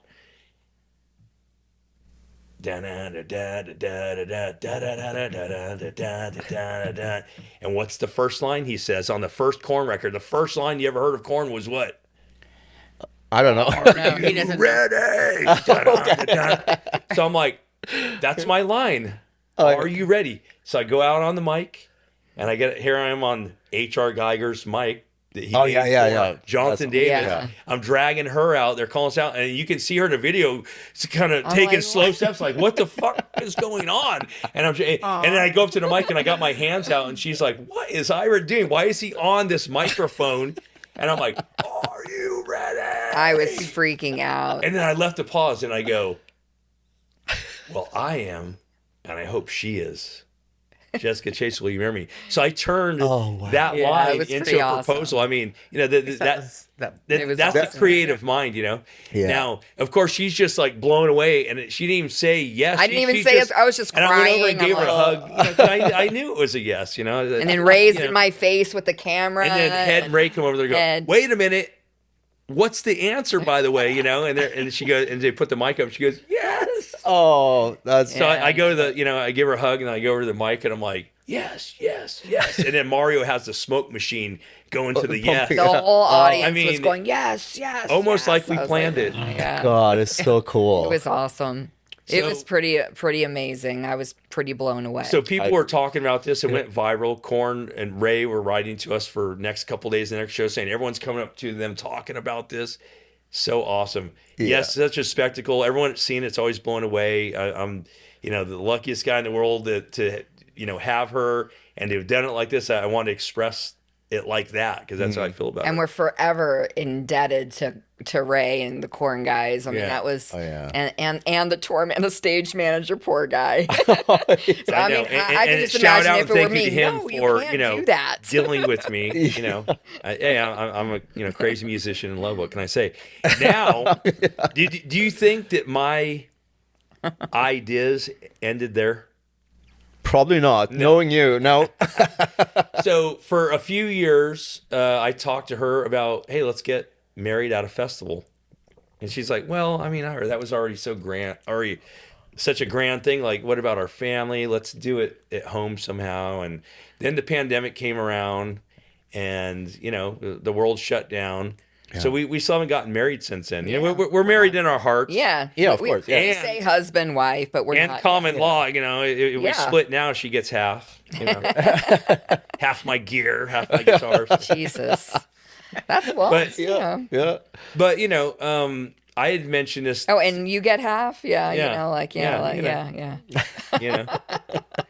So I had mentioned this to Mario a few times or something, and then he just hit us up recently, Mario Poncin, the one that helped pull that all together. He says, I have a big surprise for you, Ira. He goes, Alcatraz wants to have you come out this year and want you to get married here since you did the proposal here.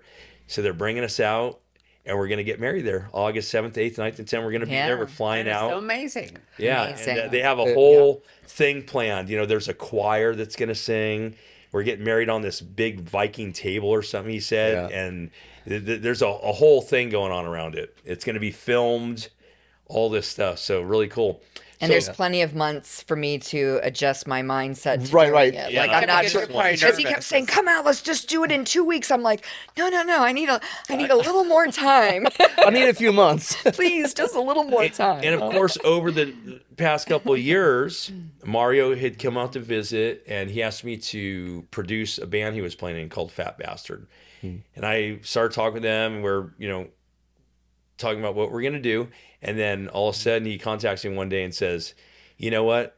Unfortunately, I'm leaving Fat Bastard. I'm going to restart my old band, Room 13, and I want you to produce this instead. It's kind of like that, He said, you can still work with Fat Bastard you want, but I want you to work on my band with me. So, of course, I said, yeah, love Mario. Yeah. And then a few days later, he's like, okay, I don't just want you to produce it and mix it. I want you to be in the band, Ira.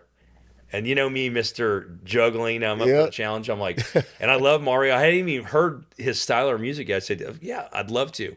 I pulled up a couple of videos. It wasn't a metal band. I was surprised. I'm like, oh, I thought it was going to be heavier. It's more of a 90s alternative kind of sound originally, And, we decided to kind of take some of his old songs and write some new ones and interject a new modern kind of thing, a little bit more of my spin with his style mix. And now we have Room 13, which you guys have thankfully reviewed a few of our songs and videos, which we appreciate. And we are big fans of Room 13, and I think Mario's voice is just exceptional. We love Yeah, that. he has a cool voice. Yeah. And the songs are really, really good. Yeah. Totally. So in the in our nature of always pushing forward, said, well, Mario, we're gonna be coming over to get married there. It's a 4-day festival. That's for one day.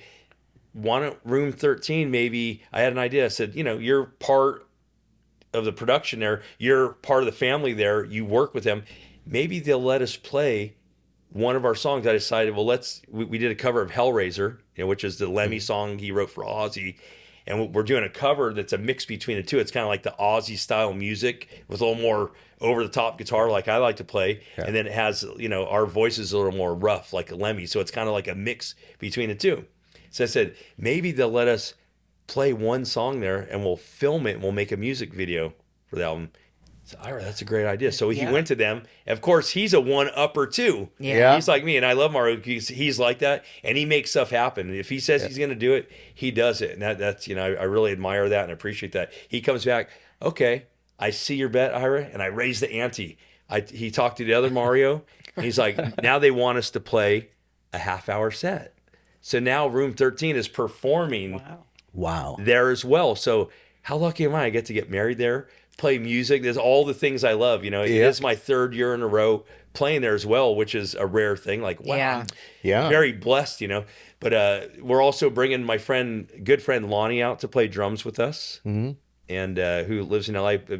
Playing with him for almost 20 years now. He's a great drummer, and he's never been to Europe, so I'm excited about that too. Oh yeah. It'd be Our his kids first are time. coming. Our kids are coming. You guys might. You guys come, are right? talking about Yeah. maybe coming. Yeah, if I can get time off. Yeah, make it work. Yeah.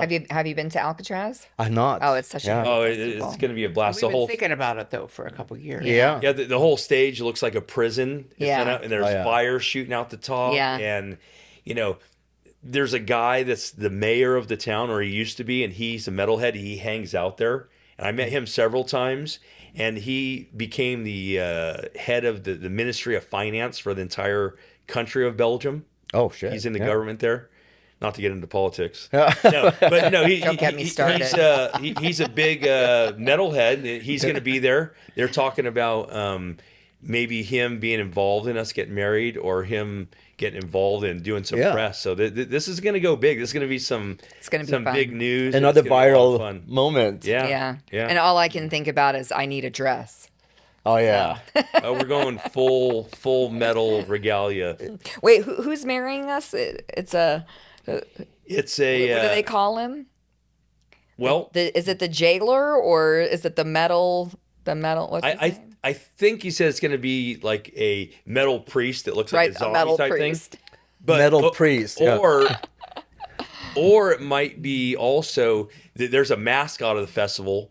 He's a cop, and he looks like a zombie, like a skeleton God. face. Oh, yeah. And his name, since the beginning, is Officer Nice, and they took that from a From Violence song title. Yeah, it's originally. ironic. Really? Yeah, it's ironic. So So it's all these full years circle. later, Yeah, I ended yeah. up playing Violence, But- and then my second show was with Violence. But don't worry, we are Alcatraz. going to do something here or in Los Angeles. Yeah. For all of our friends and family. But that can't. we're gonna have a big reception. Yeah, we'll have a party. reception. Right, Yeah. right. Yeah.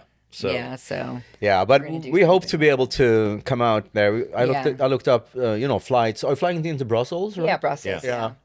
And how to get from Brussels to that town and hotels in the town. Yeah, And yeah. so- yeah, I've done my research. Oh, so now it's good. just getting time off. Getting some And, time and off. then Yeah. we're going to fly to Turkey for our honeymoon right after that. Oh, nice. Yeah. Turkey, So- that's nice. Yeah. Yeah. It's pretty I'm it's pretty telling you. awesome. I mean, I think, Ira and I travel really well together. We've been pretty much all around the world. There's a few places I haven't been. He's been everywhere, but we went to Egypt together. We went to the Oh. pyramids. We've been to the China. Great Wall. We've been to Moscow. We've been Paris, of course, Rome, South Korea. all over, all over the US. amazing. And every opportunity. I like to be with him on tour a lot, of course, but have Yeah, other because responsibilities. but- you tour managing for all the tours, or No. just So, here and there. Yeah. But I do a lot, like I'll do, really great social media coverage for Yeah. any band really that he's in, and for our friends. I do that. And of course, you were managing the Bullet Boys. Well, the when I was playing. Bullet Boys Yeah. I tour managed that whole thing. Yeah. She was managing the band, and then when we did some tours, she would come out and tour manage. Like when we did the UK Yes. tour, Yeah. she was, the Yeah, running and the whole I would thing. travel with the band in the U.S. as well. Yeah. Not so much towards the end, but 90% of the time, I would go out and advance the shows and make sure things were okay. The travel part of it is a big part of any travel. planning, band. Yeah. And I so- got my girl on the road. with me, Yeah. Yeah, it's perfect. hard Yeah. for a guy out That's there. what I used to always say to him. You just want me out there so that you can get some sex, Well, Hey. I mean, you got to keep the relationship alive. A lot of times I'm gone for a month. We'll plan it to where she'll come out and meet up with me after Yeah. a week or two, so Yeah. we can kind of Oh, yeah. break it up. We Yes. miss each other, and Yeah. it just it's It's, I mean, the internet makes things so much easier, I mean, I don't know how musicians did it back when there were no cell phones. trying to get Right. coins in Points the, in the country that you're in. or Yeah, you no have a calling payphone. card. no face, Yeah. no It's winter time. FaceTime. It's the middle of the night. I'm trying to call my Yeah. son. I got Yeah. there's Oh, one yeah. now, and they're not Yeah, answering. Yeah. And now that- I mean, FaceTime is free. FaceTime, So, yeah. Skype, crazy, and that I can be watching a show he's watching and he's, in Spain, or Yeah. something like that. It's just a So, time zone that is, still complicating things. Yeah, But, yeah. So it's you know, And Shay, what do you think about us traveling? What's your I what's your take on that? No, I think we travel well together, and I think that's important. But Yeah. you know, you have to kind of get used. As long get as I used- follow your rules, No. right? yeah. Well, I mean, listen. Well, I mean, let's when you understand know something. each other, we know Yes. what each other what we like. Yes. You know, when it comes Happy to wife, hotels, happy life. Yes, yes. Just do it our way, and then you don't have to worry about it. Yeah. But wait. Everybody here is a Aries, right? You're all Yeah. Aries. Yeah. So how's it feel to be the only one? Well, you know, she knows that I always run a little bit late. She knows I don't like to get up early in the morning. You know, so she'll be like, you know, if we have to leave at 7:30, she'll be like, well, we have to leave at 7:15. I'm like, yeah, but she goes, we have to leave at 7:15. You know? Yeah. And I've Yeah. also learned to just trust and go with it too. You know, it's like that's only going to help me because, you know, that's just the way I am. Yeah, well, I mean, She it can knows. be so stressful. We're very different in that regard. You know, Ira's very last minute and Spontaneous. very spontaneous. He's very romantic. He's very in his mind, he can accomplish the world an hour before it has to happen. Not me. I'm like the opposite. I need like weeks. Like I'm Months, planning. yeah. I'm planning things out, and like I'm already thinking about, you know, and I think about all the problems. You know, I don't know if that's just because I'm Maybe, a mom. I'm a Virgo as well, then. Yeah, maybe. You never Yeah. know what your rising sign is. Who knows? You could have some Virgo, But you know, we're opposite aspects. puzzle pieces that fit together. Yeah, Because yeah. she brings the planning and organization together, and I bring the optimism, of Yes. the spontaneous thing. Yeah. Like, Yeah. we can make anything happen right now. You know, and that's important too because It there's is. always a lot of problems. So, you know, for people who aren't used to the spontaneous thing, when there's problems, it's the end of the world for them. Yes. and That's how thrive I there. am. I get Yeah. excited. I'm like. He can You know, fix anything. There's a flat yeah. tire, and I'm like, Yeah. all right. And everyone's like, dude, why are you smiling right Yeah. now? I'm like, because I say, well, this means You we're on the focus on the right path. solution. They're like, what? Right. I'm like, Judas Priest got a flat tire on the way to their show. Black Sabbath. I mean, Yeah. this means we're on the right path. Yeah. I guarantee you, if you're doing this, And I'm like ready to, you know, slit my throat, you know. but I always say, you know, and it is a compliment. I always want to be I always want to be more like him, you know, because I think that you live a much happier life. Happier when life, You're yeah. not so. You could attempt to try, but it's still not part of your nature. It's not part of my nature. My constitution is all about da da da da da da da. But when I can let go and just go with the flow more and just ease up, you know, your life is a lot. I think I've a lot learned to plan happier. more. And what I've really learned from her is, you know, I've always tried to organize my life, but and I, you know, I still have challenges with it. But she's really, you know, I'm more organized than I've ever been in my life. Yeah. And it's because of her. You know, I really learned about like, you know what, you have to get all the pieces and all the details together in your life. Yeah. The more you have that, the easier the flow happens. Say less, do more. I mean, I live by that philosophy a lot. Like, say less, lots of talking. There's a lot of talking going on in our house, you know. And I'm a doer. You know, I'll get up and have 20 things done before he even, That's the way you are. you know, Yeah. wakes up, right? You know. So, but it's you know, you have to live and you know, Yeah. you have to let the other person be who they are too. You know, it's Yeah, otherwise. because I'm you trying to be spontaneous a lot, and what helps me is when I feel like I have chaos in my brain, I'm like, I read these quotes that people have on the internet. Yeah. Like you post Yes, a lot of yeah, those as yeah, well. I have a page and for for it. them to read them, it's really putting me okay. Well, Mm-hmm. yeah, think about this. Yeah. And you can only control what you can control. Right. But I have to constantly remind myself.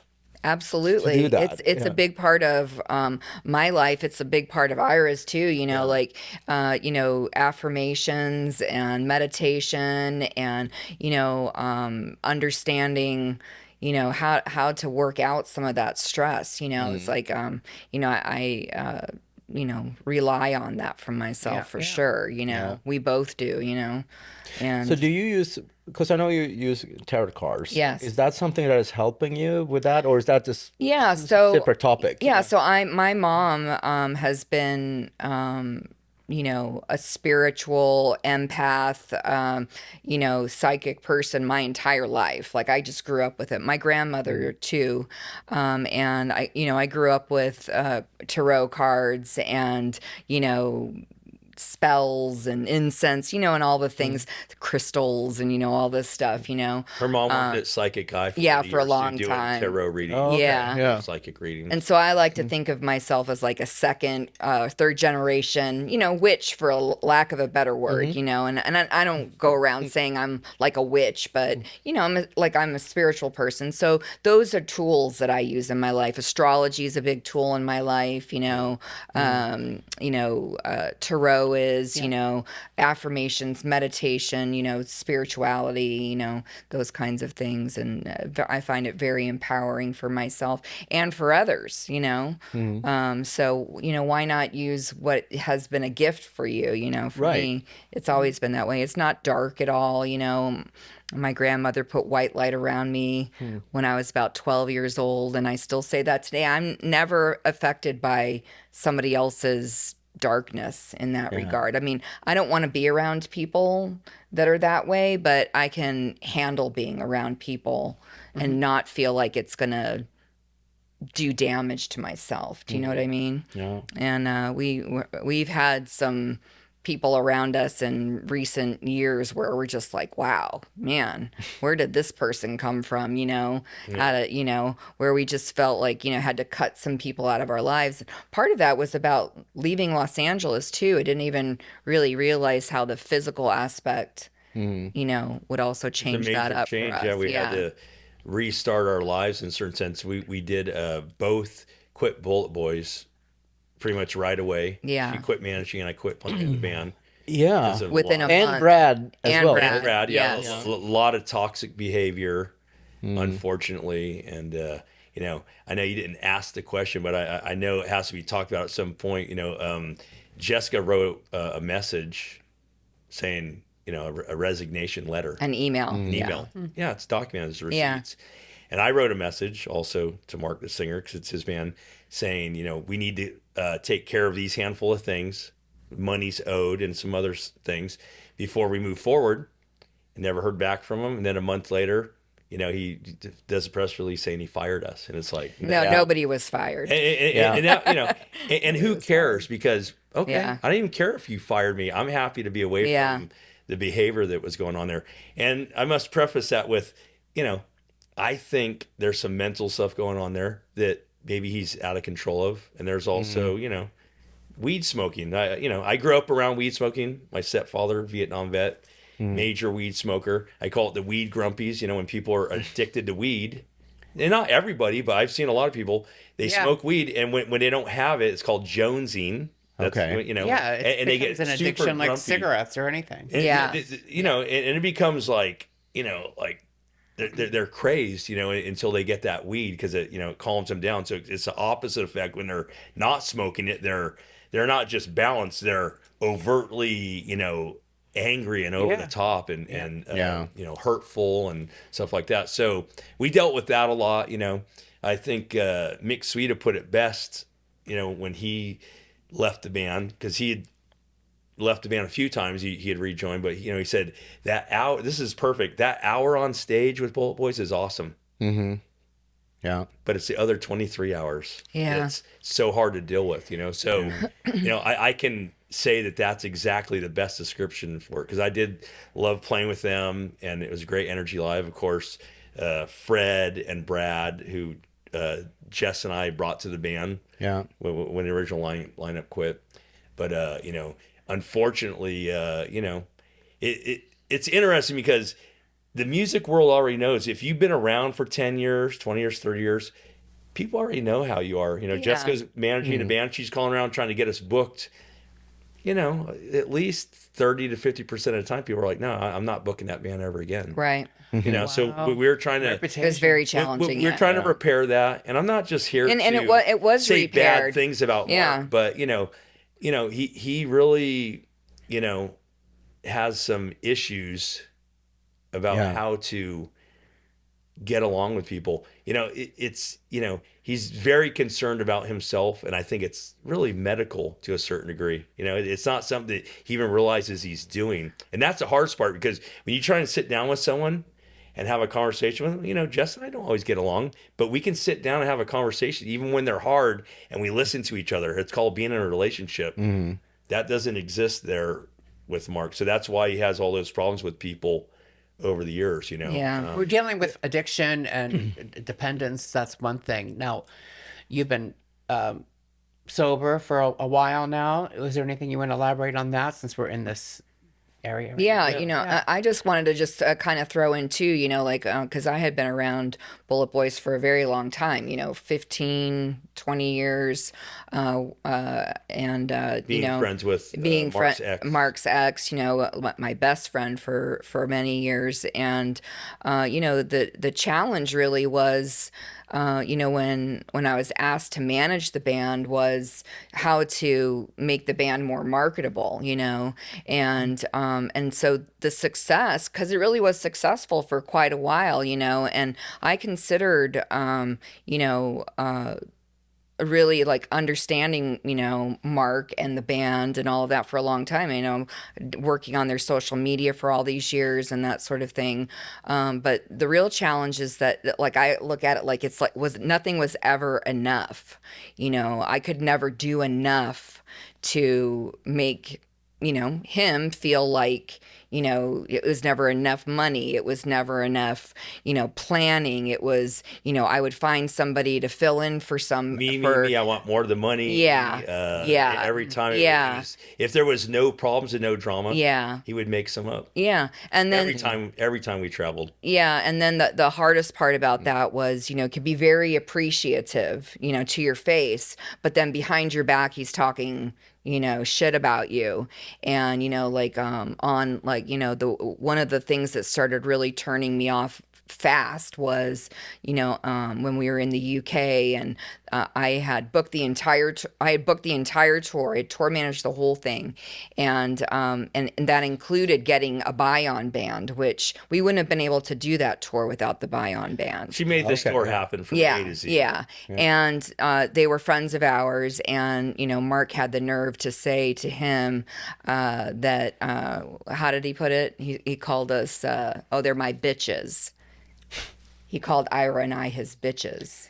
And we heard about that. Such an insult. And it was so insulting. Yeah. And it made me so upset, because I was like riding on that whole thing. And not to the point where, like, I'm a professional person, I'm a business person, but, I knew I had a job to do, and I wasn't going to be able to change that. And so I had a job to do to take care of the band and take care of the tour.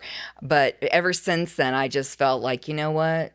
It's just, this isn't going to be good for me. And it just got worse and worse. Like, we would be Beginning of the end. Yeah. Oh, we would be out, and he would like say the most awful things to like waitresses. Always getting kicked out of restaurants. Always getting kicked out of restaurants. Oh, yeah, it's over the top. Yeah. And look, this is hard for us. We're positive. We're optimists. We care about people. Mm-hmm. We work hard. We're not slackers. Mm-hmm. We don't like saying bad things about people, because the music business, it's a volatile thing out there, and a lot of people are difficult out there. The music business attracts a lot of people that have, some problems, emotional problems, mental problems. People that had a lack growing up, whether it was some sort of emotional lack, or it attracts the artist world. The music world attracts a lot of these people. So, these aren't the healthiest people. Music's helped me. I wasn't healthy when I was younger. I had to do a lot of work on myself. So, I don't like talking about this stuff, but in a way, I also feel like I do have to say my side of it, because at a certain point, over the years, they say, well, Ira, don't ever, if that man kicked you out or you had this problem, don't say anything about it. Well, the guy punched you and they sent you home, which happened.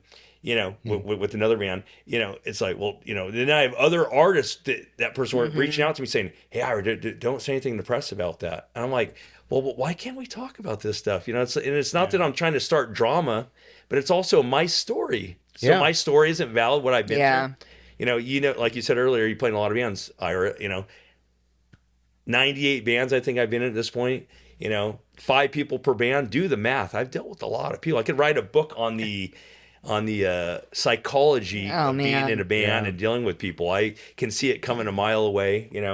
So when I say a few things I'm about to say, it's not that I'm trying to necessarily throw them under the bus or make them look bad, but these are just facts. Yeah. So either step up and fix it, or stop doing it, or work on it, or just keep being an asshole. Go for it. Yeah. Because some of these people that I worked in the past are known globally for being pieces of shit. Yeah. It's not my fault. Yeah. No. Marq, Leopard doesn't I'm go going to in tell you spots, something. Marq borrowed my amp and then sold it. Okay. That's theft. Look, Yeah. I hear stories. I mean, do I want to go around and, do an interview talking about this? Not really, but it's a fact. He has not ever reached out to try and, the one thing that he ever said to me was, hey, go to NAMM, to that amp company, get a sponsorship from that company, get 2 heads, keep one for yourself and give one to me. And that can be the head of yours that you lost, that I sold. Wow. Yeah. That's not even, doesn't even make sense. doesn't make any sense. No. And, maybe I will write a book one day, Yeah. by the way, because I am actually working on a book, but it's really more about my life. But there's going to have to be some excerpts in there. There could be a whole book just about being in the Bullet Boys, because that was, right? I mean, if you look at the list of people that have been in the Bullet Boys, it's a long list. It's a lot. Yeah, All these, that's what I was- all these people yeah. can relate and tell you Yeah. some crazy stories. Apparently, it's been going on all along. It seems like a pattern with the band. Yeah, I and mean, there's only one member still. Yeah, he shoots himself in the foot like nobody's business. I mean, it's just he got out of the way for a while, and then all of a sudden it just came on. I don't know what it was, or but it just a year and a half before Yeah. we moved here, I came back off a weekend and I looked at her and I said, I got to get out of this band as soon as possible. I said, not my kind of person. Yeah. Period. Yeah, I mean, that's no the matter thing, how yeah. hard I tried, and I did, and I'm not going to say I hate them. I do somewhere in there I care about them, and I did, and I tried, but no, it's just no, thank you. Yeah. I mean, thank you. I don't know Marq. I never met Marq, but just what I have seen, all the revolving doors, with different band members. Some have come back, but left again. Yeah. And Yeah, he can Yeah. be very nice and fun to be around, and Yeah. he's a talented guy. He's a great singer. He can Oh, sing yeah. all kinds of music, and he's fun to watch on It stage. feels like a lot of that stuff is an act sometimes. So when you Yeah. say overly nice, And "Oh, yeah, I love that's you," the hard part but about it, is that it'll eventually. turn on a dime. Like Yeah, that, and just- eventually it's like he Dr. would be Jekyll so and Hyde. sweet. Like he brought me flowers when we were in the UK just to have flowers, and it was very sweet. But then on the other hand, he's calling me his bitch behind my back to people that are paying for That the you UK brought onto take the tour, that I yeah. brought onto the tour. And I was just like, so when you deal with somebody like that, you never know who it is that you're dealing with. You're acting one way and then talking another way, and that became very nerve-wracking for me, because I'm just not that kind you of never person. know what's Well, going we're already Right. kind of on the edge, Yeah. about the situation, trying to manage it in our own minds. Yeah. Like, okay, there's a good side and there's a Yeah. bad side. We can manage it. And then there was one incident where he came to our house. He's going to record some music. And the Dio Disciples, who I was playing with at the time, got offered to play some festivals over in Europe. And I was going to have to get a fill-in on guitar for Bullet Boys for one show. Jessica, managing the band, bought the tickets for the other person. Okay. Maybe we could have handled a little bit differently, but Yeah. we had gotten fill-ins before for bass and drums both. Yeah. I'd never done it. This was my first time. We were revealing it to Marq, and then basically he said, well, we're canceling the show. And this is after deposit's been sent. Everything's already On my credit going, card. And Okay, yeah. we were booking all the travel with our credit cards, and he said, well, you're canceling that. She goes, they're not cancelable tickets. He said, well, you're going to pay for it then. And she said, oh, no, we're not, And he said, well, you'd be talking to my attorney. And she's like, okay, well, I think you need to leave now. And then he Yeah. just freaked out and started calling you fucking bitch. Calling me a Yeah. fucking bitch. The top. And here I had to. The He's top talking of to, his you know, lungs. I'm in a band with him. There's my wife, my girl. We're in our house, and I'm trying to balance this and manage this. Like, you know, like part of me just wanted to clobber him, but I'm not going to do that. I'm like, let me just figure out how. I was trying to be the peacekeeper, and then he just kept escalating more. So she's like, went to the door and said, "Get out," and he was just escalating more. And Jessica, I got to tell it, Stun's son stood up and said, "Do not talk to my mom like that again, otherwise I'm going to knock your block off." And I'm like, and he can. He's a puncher. Yeah. So I'm like, he's a drummer. I'm like, Mark, please, just cut it out. cut it out now and just leave. We'll talk later. But you know, so when he left, I knew that was kind of the beginning of the end. I'm like, you know, we had some more shows left to do. We had a lot of shows left to do. She was like, she's like, I'm done. As soon as those shows were done, you know, one other thing happened. We were here in LA, and then I sent my Las Vegas. Yeah, here in Las Vegas, and I sent the resignation, and that was he canceled the payment on for the a credit card for some of the interest on the travel that we booked. and the tolls, which should be paid for by the band. It's like $220. It's not my expense, but know. She just we moved our first load here, and she wrote an email. She showed me, like, I read it. We're sleeping on the couch. The bed wasn't even set up yet. Yeah. She goes, I'm sending this right now. So I knew right there. I'm like, okay, this is it. Yeah, it's a bummer because I'm such a you know, I love music and I loved the Bullet Boys live. I love the lineup that we put together. You worked hard to reposition the band to in a really good bring spot, and you did a great job. Yeah, She really you know, did. socially and booking shows and to be like advancing shows and that sort of thing. Fixing and the reputation. Yeah. And we had like 3 more shows or something, and I went to one of the shows and I just knew. I was like, I didn't have it in my heart anymore. I just felt terrible. I didn't want to be around any of them. I didn't even want to stay for the show. And, you know, I just felt bad, but I just knew. I'm like, man, you know, it's not in my heart anymore.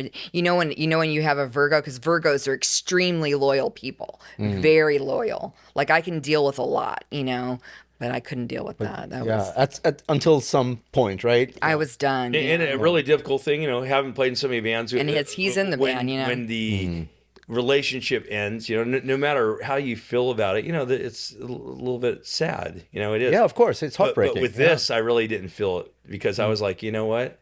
Yeah. You know, I don't care if you called me up tomorrow and said, hey, we're going on tour with Metallica. I'd be like, Yeah. no, I thank felt you. bad for the band because it was No, a thank great you. band. That like I mean, Ira, Brad, the songs and are good. Fred, Yeah. and then Mark. It was really a good band, you know. And that at the time, you know, was something we were fully immersed in financially. And, you know, so moving to Vegas and then it was kind of the carpet being pulled out from us. So we had to reinvent ourselves, relaunch our life. Not only move into a new city, but now all of a sudden I'm not in a band. That doesn't happen very often. Right. Now things have turned since then. Now I'm back to juggling. I'm with the Dio Disciples, with Vio-Lence, and I have several projects going on. Room 13, of course. And I should mention there's a new band I'm working with, and it was the guy that was on that Bullet Boys tour with Garden of Eden, but we started a new thing, Dan Crenshaw. I want to mention that because now I'm actually managing his new band, and I'm going to play in it, and I already started writing a little bit of music for it and stuff. So that's a new thing that's on the horizon. So that should be cool. So that's a scoop. Yeah. Oh yeah, yeah. That's Yeah. exciting. Yeah. I mean, and both of you guys, I'm so impressed that sometimes I feel like I'm working a lot, but what you are doing, both of you, is just crazy. I mean, I could not keep up the way you do Well, all the it things. becomes part of our life. It's not like, you know, there's some things that are like work. Like I'm mixing a couple albums right now. It's like, okay, I got to hunker down, go in there and focus on this and get it done, you know. But, you know, we're always going, and we're always talking about it. That's what's great about our relationship, that we both have our head in the game all the time. Like it could be 10 o'clock at night and we're talking about what we're working on. We're not like, hey, can we give it a break? Yeah, And sometimes right, we'll just say, hey, let's It's watch not a movie. 9 to 5. It's But, 24/7. yeah, yeah, it's not 9 to yeah. 5. That's for sure. Yeah. Any time of the day, we could just be fully immersed in like Oh, making calls, geez. doing emails, and go. This one goes and- to bed at like 6, 7 in the morning, wants me to hear a song he's just written. I'm like, Jesus, I'm not even awake. I'm like, never mind my ears. I just wrote a song. I'm like, oh, another song. All right. But speaking of that, I mean, I've been to your house a few times and you've played me a lot of songs. I mean, you have so many fantastic songs already done, right? Including vocals, everything. So my own music for Yeah. my own band called Apocalypse. Yes. Yeah, it's just amazing. And I hope we will hear So do I. those songs soon. Well, the Apocalypse project. There's another scoop. Yeah. For me, because that's my own thing, coming from my soul, from my heart, something like that. That's like a whole other thing. The book I'm writing is going to come out with the album. It's a whole thing. It's going to be an Okay, experience. It's not just like, oh, this is a band and I'm putting it out. It's got to be the right timing, the right way, with the right people. That's got to be perfect because that's my own thing. Like, Yeah. yeah. So That's exciting. Because have you read Gary Holt's book? I have not. No, but we see it that it's out there doing really well. Yeah. Yeah. I didn't get a copy yet, but Okay. maybe he'll send me one. Yeah. Hey, Yeah. Gary. Hey, Gary. Come on. Yeah, I'm going to order one actually because he had the like a limited edition with, well, they're all signed, I think. Yeah, But he has one yeah. specific limited edition signed with red pen or something. I don't know Blood? the details. Blood. Yeah, signed in blood. Yeah, but because you guys know us, we like to support bands any way we Yes, can, we whether do, it's yeah. merchandise, CDs. It or helps a lot. You guys whatever have no it may idea be. how much it helps. Yeah. Yeah, and that's the way we can do our part, so to speak, and also because we are fans, I think I have my entire bookshelf with, they're all biographies. That's great. Rock and roll books. That's and great. with the Swedish artists, like, do you guys know Snowy Shaw, who was Yes, the of drummer? course, yeah. Yeah. So he has a book that I bought and that he signed. I And- played on his last album, You Oh, would you love did? you would love his wife. Guitar Mageddon, or Oh, Yeah, something she's like that, very yeah. cool. Yeah, his wife's really cool too. yeah. Yeah, she's, Oh, that's cool. Yeah, you have. she's witchy Sweden. Okay. They were we were hanging out together when I was playing with Mickey and Gothenburg during. Yeah. Oh yeah, right. Yeah, we yeah. were with them a lot. Hanging out at a bunch of shows. Yeah. Yeah, He's cool. I love his music. Well, first in Dream Evil, that Book of Heavy Metal. Yeah. And also he has a song, I think it's his own thing, it's Krampus. Yeah. Yeah. Yes. And like this epic video. And Exactly. It's awesome. Hey, let's see if that's snowy. yeah, I mean, yeah, speak of the devil. Watching us. Hey.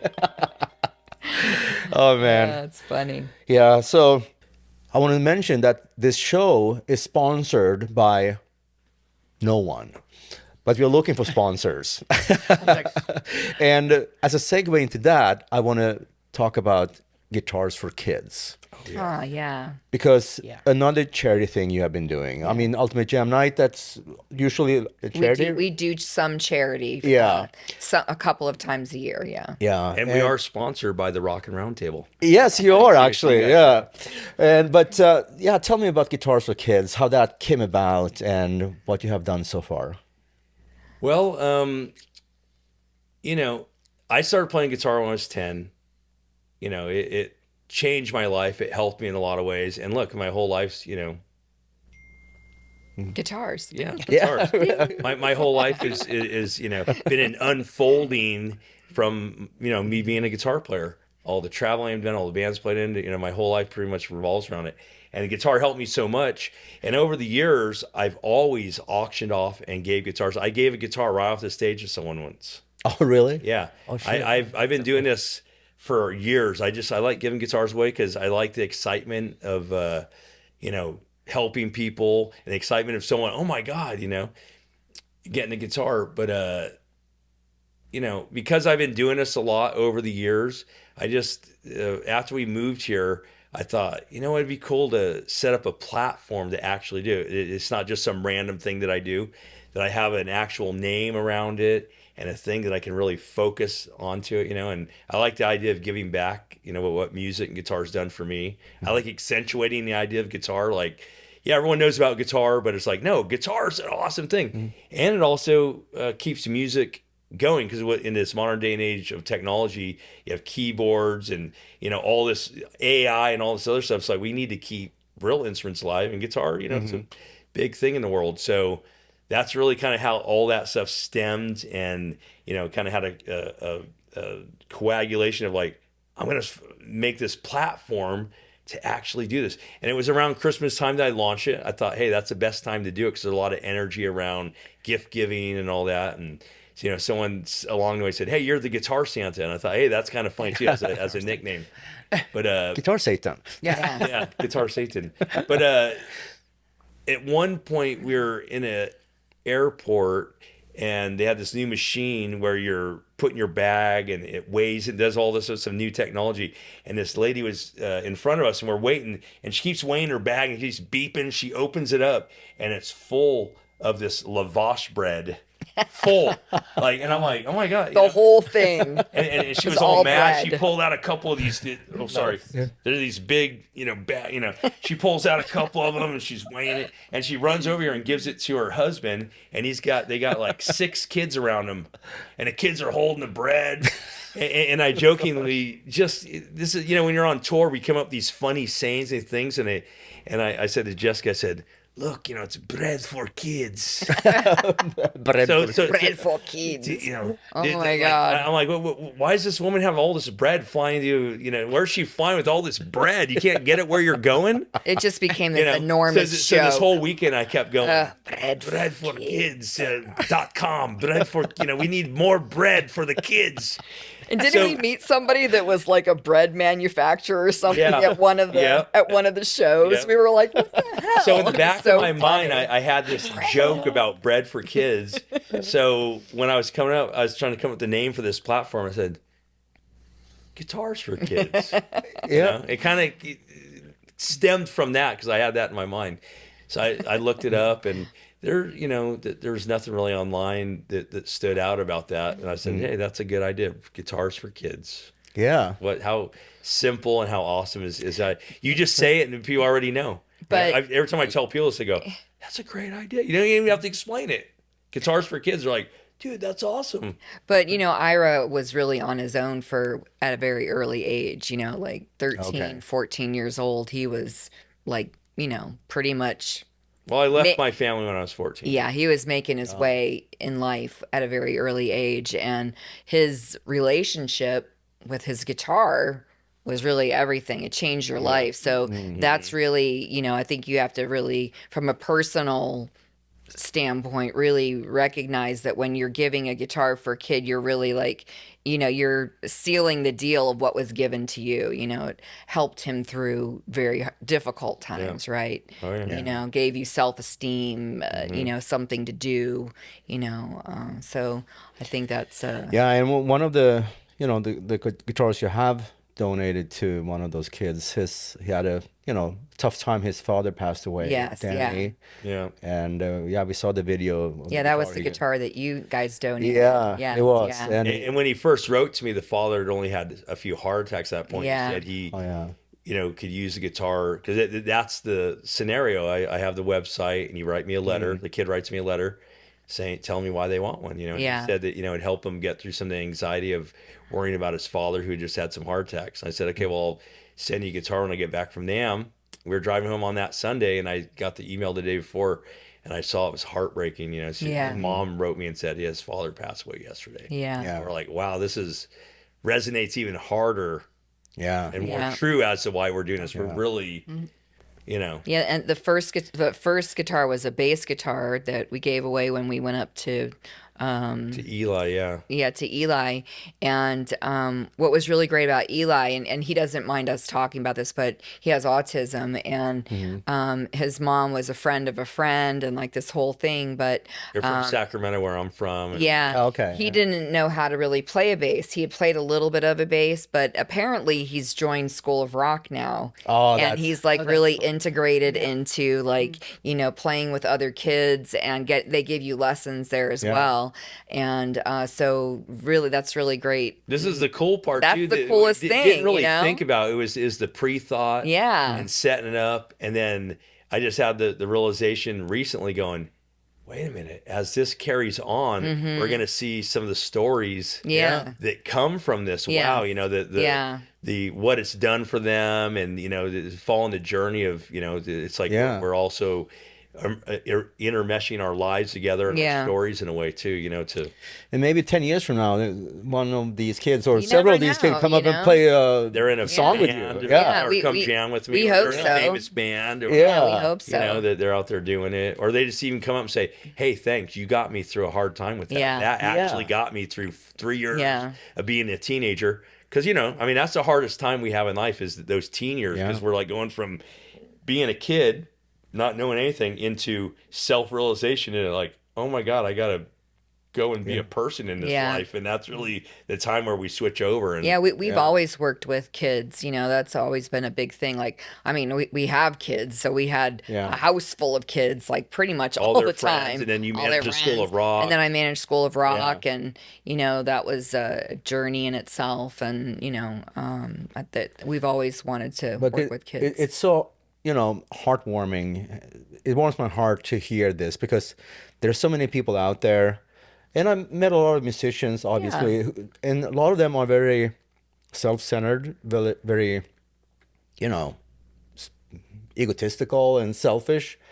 But what you guys are doing is just helping these young children and young men and women become something that.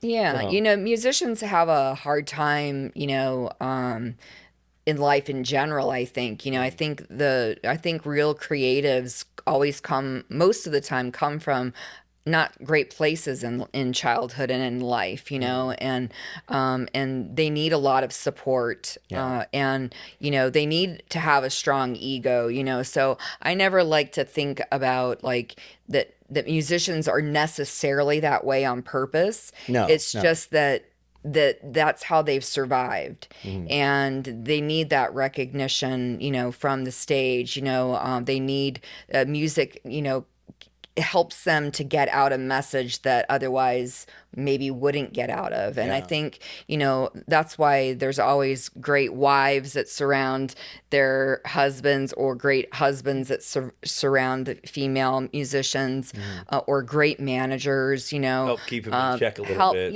Just kind of help, you know, guide and direct the flow, you know. And I think, you know, if you have good support like that, and it can be fans too, you know, I mean, boy, where would the 80s bands be without the chicks, right? I mean, seriously, if there were not any music without the fans. Without the fans, you know, it's like that's a big thing, you know. And so I always try to give musicians a lot of slack. Well, when you start out from that place, though, and then you have success, you got to be careful. Because that, you know, wanting the accolades and you get it. You know, why is it you want it? Because you're missing something in your life. So you got to be careful that doesn't turn the other way into, you know, overly egotistical, or, you know, I'm not going to say names. We know a bunch of them. You know, well, and it's just the way it is. You know, they're like. Yeah, and drugs and alcohol have a lot to do with that. You know, I mean, you can have a perfectly really nice woman who you add alcohol and drugs, and then all of a sudden she's like got bitch face for like, you know, the next turn into a 24 maniac. hours. So that's how long it took to come back to answering your question. Or you have a great, you know, great successful musician, but when he starts drinking, he's playing guitar on the ground, you know, on the stage, or he's dying. People are dying from it, you know, or they're just not nice people when they drink or use drugs, you know, and you know. That's not been a part of our story for a long time, and that's not to say that we're better than other people, because we don't really care if you drink or you smoke weed or whatever. It's just that's just what we recognize, that, you know, that plays a big part in you know, the downfall of a lot of people is what they're consuming. You see it time and time and again. All the time, you know. Yeah. Well, a lot of times people, you know, get into that stuff because, you know, maybe it takes some anxiety away or makes them feel better. You know, but I always feel like I have this visual in my mind. It's like drinking is this line, and here's this other side of it. And it's like eventually it slopes over and hits you. It's either, you know, that you're drinking for other reasons than when you started, because you have problems, you get a divorce, you know, the problems in life. Or some people say, hey, I can quit whenever I want. I'm a casual drinker, and they do that most of their life, and then they get near the end of life. Now you have health problems because of it.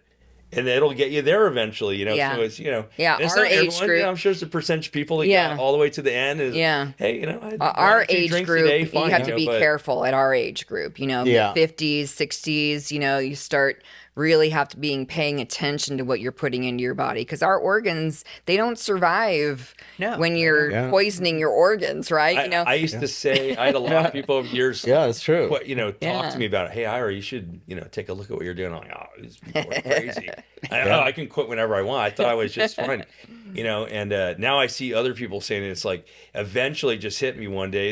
I was having a little bit of health problems and I was just drinking too much on tour. And I'm like, okay, you can say I can quit anytime if I want, but that's not a true statement because it's like either you do or you don't. You could say all day long, well, I could if I wanted to. Like, no, Yeah. you can't. You either do it or you don't. That's the only way to prove. Right. Yeah.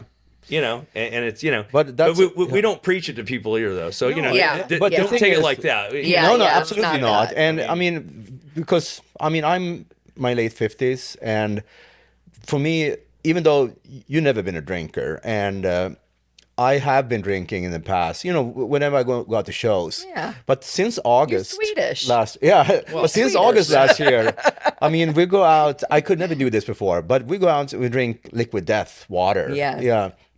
Which is perfect for me because I Yeah. just want to have something in my hand. But if it's carbonated water or if it's a beer or a drink, I don't really care. Yeah. But now, I noticed the last few years that if I drink, even if I drink 2 beers one Right. night, the day after, I'm so inefficient and so tired. Absolutely. I'm tired just from not drinking, Right, being out, right. not drinking. I wake up, Exactly. I'm like, Yeah. my hips out. I'm like, what did I do? Right. So, it's not even worth it anymore. No. So I jokingly say, I saw you had, some bottles in there. Like Yeah. when I drank, I would never have bottles, because Oh, yeah. I would have drank them. You know what I mean? It's like I don't have a bar to, I give people credit for that. It's like, okay, you know what? You do have it under control because you have a bar there and you're not like right now Yeah. I would be mixing up a drink and, those would be gone as quick as I could drink them. Oh yeah. Right. Yeah. Yeah, I mean, because so, and we have them, we don't have a problem because Yeah. our cabinets are and then most of them are unopened, Right. but we have them for friends to come over. Yeah. Yeah. When we have our parties, Yeah. pool parties, or whatever it may be, so people feel like, oh, I have to bring my alcohol, but yeah. so because we can provide Yeah. that. My last tour drinking, I showed up to the airport with Lizzie Borden. We're flying to Europe, and I had a duffel bag that was from the end of this table to that end, a gray duffel bag that was about this big around. From there, a big gray duffel bag filled with the large bottles of alcohol in plastic, the plastic ones. Okay. Nothing else was in there. Maybe some towels just to stop it from. Nothing else was in it. I had a suitcase and I had this duffel bag filled with these large alcohol bottles. And they're opening up, and the guys in the van, at least, were like, dude, what? They give us free alcohol. And so I'm like, no, I'm just bringing my own. Can't count on it. And they're like, There's no guarantee. they're like, It's a true story. You can ask like, any of them. they've told us, they're like, they're not going to let you fly with that. But I checked it. I'm like, hey, they're plastic balls. They're not going to break. Yeah. She checked it, flew, and I arrived on tour over in Europe with the. Whole duffel But if bag of customs haven't alcohol. stopped you and checked your bag, they would have taken everything. Yeah. No, So funny. Wow, that is I mean, crazy. and I'm making my own drinks. We're driving, and I'm like, all right. Yeah. Yeah. So, I think, musicians really, they suffer from that, and that definitely can create a lot of problems for people. Yeah, we have some friends who have been to our house, and they're like, when they see the bar we have, they're like, they can't really relax. They're just staring the at, bar, like there's too many choices. It's usually or the younger something. ones. There's Right, too many it's like, choices. oh my God. Yeah. It's like, there's so much stuff, so much alcohol. But it's How do you still have it here? Yeah. Well, there's a mesmerization about that lifestyle and drinking that you that's can't right explain now, to people. You can't explain it really until you get out of it. Yeah. And then you can kind of see the picture of it. But it's we always talk about it like she watches court TV all the time. And these trials that are going on, and it's like 9 times out of 10 the story opens up with, they were out on a night of town drinking. Yeah, They right. came Yeah. home It's always and like they that. started all- arguing. Yeah. And he Yeah. decided to start cleaning his gun, and then he accidentally shot her. And then And then they're in trial and they're talking about all the details. I'm like, why are they not talking about the With fact no they were alcohol. out on the night, Yeah. out on the town drinking? Yeah. It starts with that. Yeah. it's Yeah, like, yeah. you know, Because, you know, They don't want- That's it's a the whole root industry. cause. right. Right. Yeah. It's a big industry, so it's not a thing that's talked about. But it's like, no, that removes your filter, and a lot of stuff goes down Yeah. when that's happening. Yeah. You know, and it's never Yes. really considered in court. The judge doesn't go, okay, wait a minute, you guys were out drinking. Okay, that already puts you at, you're in this bracket right now. Yeah. You're drinking, you know, and some bad shit happens. So that already puts you on a negative. Like, we're starting here. You're out drinking and you fucked up. Yeah. Okay. Yeah. But they throw that out the window. So you accidentally shot her? Yeah, you know, I didn't mean to. It's like, well, yeah, because you drank a pint of But that's not whiskey. the You know? excuse either. It's like, Right. or else everyone's drunk. Oh, we're gonna get off. We're drunk. We can shoot anyone. we Yeah. want. We can't do that either. Yeah. So Yeah. you just gotta be responsible. But do you think Totally. if alcohol was invented today, do you think it would be legal? Well, I mean, I don't know. I always think about that. It's like the Like the weed business. it's a drug, It you takes know? time. you know, or, you know, alcohol's I a mean, drug. I mean, Or maybe weed wouldn't be legal if alcohol hadn't been made legal. Maybe Yeah. that was the, you know. Well, they were Years just ago, alcohol was illegal. right. Exactly. There's Oh, yeah. prohibition That's on where the both. You cases know, come from. Yeah. But- my now family we- used to be in the hemp business. You know, way back in the day. Oh, okay. Yeah. But people kept drinking in these underground speakeasies, Yeah. and it got to the point where they couldn't control it. So they finally said, "Well, it's what people want. I guess you got to give it to them." So they said, "Well, just tax them, make money off them." Yeah. Mm-hmm. Oh, that's smart. Yeah. So I have And I don't want to, you know, kill myself. You know, I'm not against the alcohol industry. No, me either. yes. No, Yeah. no, we don't care if you drink. It's if I end up missing, you know, it's, you know. Yeah, I mean, we've been out together to yeah, dinners you and stuff like that. just, We we're have not, like, had staring at your cocktails. Yeah. cocktail, you know. Yeah. We don't, you know, it's like we wouldn't be able to be in this business. so. Yeah. It's funny to laugh at people sometimes when they're out Absolutely. drinking. You're like, oh my God, look at this mayhem that's going on. And the mayhem, Absolutely. yeah. Yeah. So I have two questions, but I want to talk to you about this incredibly talented young woman, Helena Harris. Yes. And I know you have been working with her. We went to a show at NAM to see her with her band. She has great songs. She has incredibly good voice. And yeah, can you share anything, or is it classified so far? Yeah, no, it's not classified. Yeah. I mean, I'd like to tell the story about how the whole thing was introed to us, because a certain person we already talked about earlier was supposed to work with them and flaked out and took their money and didn't finish the job. But I'll let people guess about who that is. Okay, But, yeah. it's the same theme.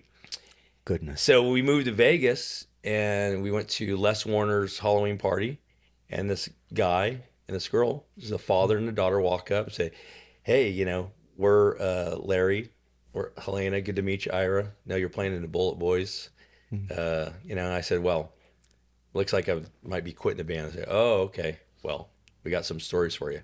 So we'll leave it at that. But anyways, we exchanged information. I wrote a message that night saying, "Hey, if you ever want to work on some music, let me know." Never heard back for a few months. We ran into them a couple times around town, did the bonfire jam. She was there, and they're always nice and very sweet, you know. I thought she was a great singer at the jams and stuff. And then all of a sudden, just text me out of the blue, "Hey, we'd love to meet up with you and talk about working on some music." So, okay. They came over the next day and they played me some songs she had written, about 5 songs. I thought there was a lot of potential there. I mean, her voice is great. I think she's a really great singer, and the songs sounded cool. They were demo versions, you know, and of course, me being a producer, I heard what I could interject. I'm like, okay, I think I can take this and do something with it. So now we have 5 songs recorded. They just played the first song on 97 Underground the other day. Got a great response, and he just wrote me yesterday and said that they're going to put it in regular rotation now. Wow. That's excellent. So, and that's happening quick, you know. So we have Yeah. 2 songs finished, and there's 3 more. So I'm mixing the last 3 over the next week here. Yeah. And you know, she just turned 18 last November, so I'm excited for her. You know, she's this young artist that has a great Go-getter. voice. Yeah, she's a go-getter. Her and her father have been working on this music for several years on her music career. And you know, I feel lucky, and they feel lucky too. We're mutually, in a great relationship of working on this music. I like working with great artists and good singers, and she's an upcoming person that could benefit from what I have to offer. And any producer asks them, it's going to be fun for them to work with someone who's a good artist, because when there's something to work with, it's fun, it's exciting. You're like, I wish I could sing like her. I can't. She's got she can really sing. She really can sing, With yeah. heart and soul, and we have a great working relationship. She listens to me. We just get along great in the studio. Yeah. Jessica, she's been over a bunch of times, and I feel like I'm part of their family now, and her father. I know all of the lyrics to all the songs. Yeah. Oh, yeah. I've heard them over and over again in the house. But I appreciate her father's trust and working with her. Yeah, he's a nice guy. Worked with a lot of people over the years, and they're pushing hard, and it's the right time and the right place, and it's happening. And Does she have the desire to be a solo artist, or just fronting her own band kind of thing? Well, it's a good question, because I told them right away. I said, you should just go under your name and be an artist, But they had already started working on a band called Chasing Light. So that's the name of their band right now. It's called Chasing Light. I like the name. Yeah, it's cool. And over the past couple months, they're having the up and downs of dealing with having a band, and who better to talk to them about it than me, who's been in so many bands. So I'm giving them a lot of advice about how to navigate and stuff. The drummer quit, they got a new one. The bass player's been back and forth, revolving door, and now I think they're looking for a new guitar player. I don't want to reveal too much here, but some new stuff going on. So I'm trying to help them navigate that, and I'm trying to keep them optimistic. Hey, it's not easy out there. It's a volatile business, the most volatile probably, because it's hard. A band has to be around for 5 to 10 years before they even start making money. It's hard for people to understand that. And maybe even longer sometimes, it's like every band I'm working with is always like, we got to make money. Can you book some shows? It's like, man, it's, you do 10 times the work to get 10% of the pay. And it's a long time before it starts to even out, where you're like, okay, now we're getting the dollar amount that we were asking for. We're getting $2,000 a show or $5,000 a show. That takes time, and you got to stay consistent, keep building it. So no, it's hard, and that's why we work hard to promote bands, but also that, like I said, we buy as much as we can, and we physical that. products. And when it comes to, you mentioned that bringing on a band on tour, they have to pay to go on a tour. I don't think many people know that it happens. Yeah. I mean, very rarely will a venue or a festival, pay for, advance your tickets, the low level bands, they won't pay for your tickets. So you might get say you get a $7,500 offer to play a show, and a lot of, that's a good range for a lot of national acts. You have to pay for your own flights, your own baggage, Travel your own expenses. car, your own van, your own gas, your own tolls, your own food. They'll pay for your food when you're at the venue, but you have to pay for all of this. And then when the band builds up their name enough, it garners them the opportunity to offer other bands to buy on. Imagine the Scorpions; they can go to a band and say, "Give us $50,000 if you want to get on a tour." And I'm sure there's a long list of bands on the waiting list waiting to get that call. You want to do that tour, Scorpions? Boom, Yeah. And clubs do a lot of buy-ons. I mean, you have to pay to play. Most clubs are like that. So, bands might make their money only on merch. Or they might make just enough to pay for gas. Yeah. So and then a lot of clubs, and they've improved a little bit, and you can negotiate that in the contract, but they take a percentage of your merch even. So you might have my second show I ever saw was Scorpions with Bon Jovi opening. That was Bon Jovi on their first album with She's a Little Runaway. Oh yeah. Yeah. And the famous story is, I heard years later, is that their label paid Scorpions $1 million. I don't know if that's true, but that's what I heard. Oh wow!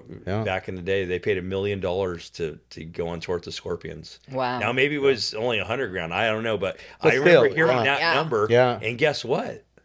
Bon Jovi became a huge band after. Yeah. So that was a huge gamble Yeah. by the label, and it worked because the Scorpions, that was their Love at First Thing tour. They had Rock You Like a Hurricane out. Oh yeah, That was a big 1984 must have been, Yeah, right? Yeah, that's a big tour to be on because they were hitting it hard. So Bon Jovi got to be the opener, and guess what happened? By the next album, yeah, They were huge. they were one of Right. the biggest bands in the world. Yeah. yeah. So it worked out for the label and them to do that at the time. But that's the thing. I mean, it's even though it's a gamble, but when you know you have a good product, it can be worth the investment upfront to do that. Bon Jovi is a good example because, like you said, the biggest band in the world, and they have Yeah, paid back to the label. It takes a lot Yeah. to break a band today. You know, Yeah. it's very different than because there's so many bands, and they all sound the same. And you have the and you have the internet, Yeah. which it's flooded. Yeah. I mean, Yeah. I think it was something like there's 10,000 songs a day being released or something. It's Yeah. crazy. Yeah, I mean, it's just- crazy. yeah. Yeah. And you see a lot of women today, which is in the metal and the rock world, and that's a shift as well. Like everybody wants a female fronted band, or All female female, bands are out there, all female, or a female bass player or something. And there's a huge draw with that. But then there's also the sexualizing part of it as well. Where women are God. yeah, I'm right. just kidding. I mean, you might have a Bless the Lord. mediocre guitar player, but she's smoking hot, and so there's a shift in that as well, where it used to be, the shirtless guitar player or the shirtless front man or whatever, and now it's Women can go shirtless. now it's flipped the other way around. I do want to give a little shout out though to International Women's Day. Hey, Oh yeah. yes. Thank you, love. That was yesterday, Thank but you very much. I mean, we wouldn't even be here if it wasn't. Better like for than never. women. I mean, Yeah. for many reasons. That's right. That's Yeah. right.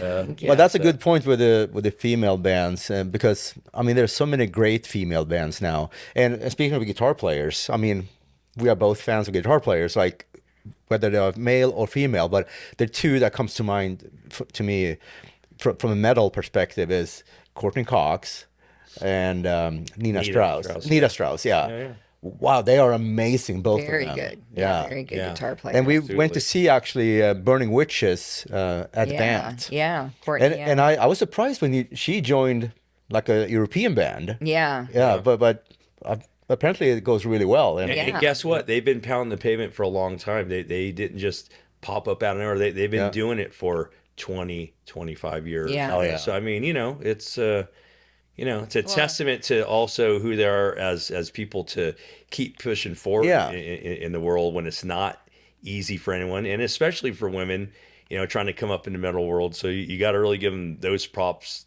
to understand it, Yeah. what they probably had to go through to, really to get Yeah. You know. Well, I mean, Courtney, she's traveled the world with the Iron Maiden, so she Yeah. knows everybody too. She's very, popular on her own. The Iron Maidens are so amazing. Yeah. And then, I'm sure she knew all the girls in Burning Witches. Yeah, prior, Yeah, yeah. yeah. Because it is a bit of a gamble leaving Iron Maidens to hop on a European band. Because Yeah. even though there's still a difference in culture between, well, depending on the people, obviously, but European culture is a bit different than American culture. Mm-hmm. So, yeah. Well, Even though I I think- love European metal. I mean, yeah. I spent 5 years. I went to high school in London, so I was there for yeah. 5 years during the early '80s, which is new wave of British heavy metal, and so it was Iron Maiden and Motorhead. Judas Priest and Motorhead and Hawkwind yeah. and Saxon, and all of those bands, and of course then Dio was coming through, and and the Monsters of Rock at Donington. Yeah, I was at Monsters did you of went Rock to- in Donington. Yeah. With shit. AC/DC. With AC/DC, Van Halen, Gary Moore. Yeah, it was a big Status festival. Quo, were they on that one? I don't think so. No. Yeah, because they had Monsters Rock the first time in 1984 in Stockholm, and I went, and Yeah. 86. Yeah, Simon Wright was playing with AC/DC then, and Simon, Oh, Ira plays with Simon and Dio Dio Disciples. Disciples. Oh, yeah. He's a good friend of ours, so we always laugh. I was like, yeah. As Shout out, crazy. Simon. Yeah. Yeah, so Oh, but man. that's a whole other thing. Yeah, women it's in- cool. Yeah. My last question, and then I'm going to let you go. One more. So I saw a picture online when you both were in Ashba's house with Sebastian Bach. Is there a project coming or?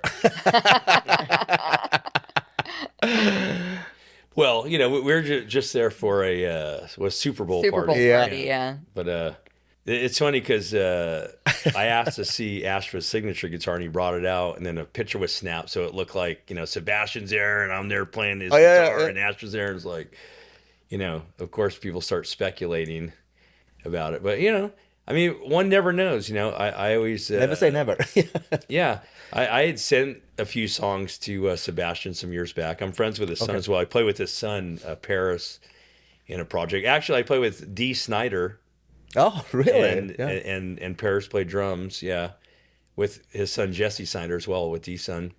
And we were talking to Time, and I had Sebastian's number, and I sent him a few songs, but it never really panned out to anything. But he's He's a neighbor, so. Yeah. I mean, Well, yeah. Sebastian is headlining the Rock for Ronnie event. Oh yeah, I saw that. So yeah. we started really kind of getting into a conversation about that because, obviously Ira plays in Dio Disciples, which is Wendy Dio's Dio band.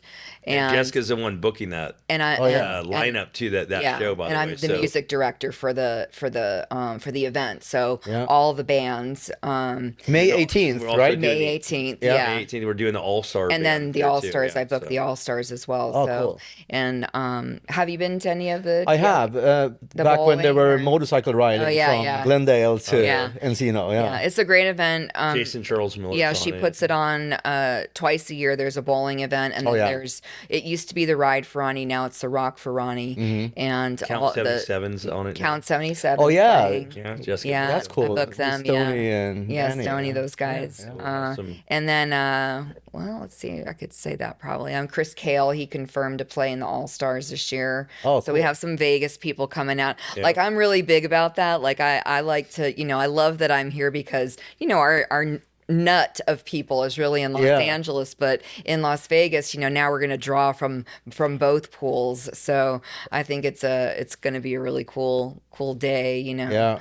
but Jess yeah, would love also to go- booked the Violence show for us as well. So Yeah. I rejoined Violence, and then we had we're talking about doing some rehearsal here. Yeah. And she got us a show at the Backstage Bar and Billiards. So Yeah, I she's started working rehearsing with some- already, Yeah. right back in seamlessly like that. I should also mention too that we got the band needed 2 guitar players, and I brought my friend Max Georgioff. So he's going to be doing the European, all the dates in the States and the European tour with us as well. Max, Awesome. used to play in Westfield Massacre, as Yeah. did I. Yeah. And then he was in Falling in Reverse for the past many years, and he quit recently a few months ago. I don't yeah, remember he's in exactly. Motionless in White too. I don't think so. Not that I know. I think so. Not that I ever knew. Maybe. Okay. But, Yeah, and Westfield Massacre with Tommy Vext vocals, Bad Wolves. Yep. Well, he has his own band now, so Yeah. that was a really good band. I wish that could. Bad Wolves. no, Westfield West, Massacre. I know. Yeah, Man. Great Yeah, band. it was a bummer. Yeah. We were bummed too. yeah, That's another couple of chapters in the book. yeah. I'm looking forward to the book. I will order a signed book from you, that's a Ira. whole Yeah. other- I think I might have to write an encyclopedia level. It can't just be one book. It's going to have to be, Yeah, alphabetical. like 12 volumes. volumes. Yeah, Yeah. yeah. No, that's awesome. Maybe I'll just do per year. How about that? Yeah. Year, that's it right there. Why not? I mean, we're very, when you start breaking all this down, you start talking about all the stories, you start, I have a lot of gratitude, about, knowing so many talented, amazing people, and then the friendships that I've made around the music business, and getting to know you guys, and Absolutely. I have a lot of gratitude about that because people think, when you're on the outside looking in, they think, oh, it's just this, amazing life, and oh, aren't you lucky and aren't you this? But really, it's it's a lot of challenge. You have to really control yourself and not air the dirty laundry all the time, if ever, and that's very hard for a lot of people, Yeah. and, Yeah, I mean, all the so- hard work and the commitment and Yes. just staying focused. It's hard. Yeah. And I totally get it. So, Yeah. Yeah, it's a real process for sure. Yeah.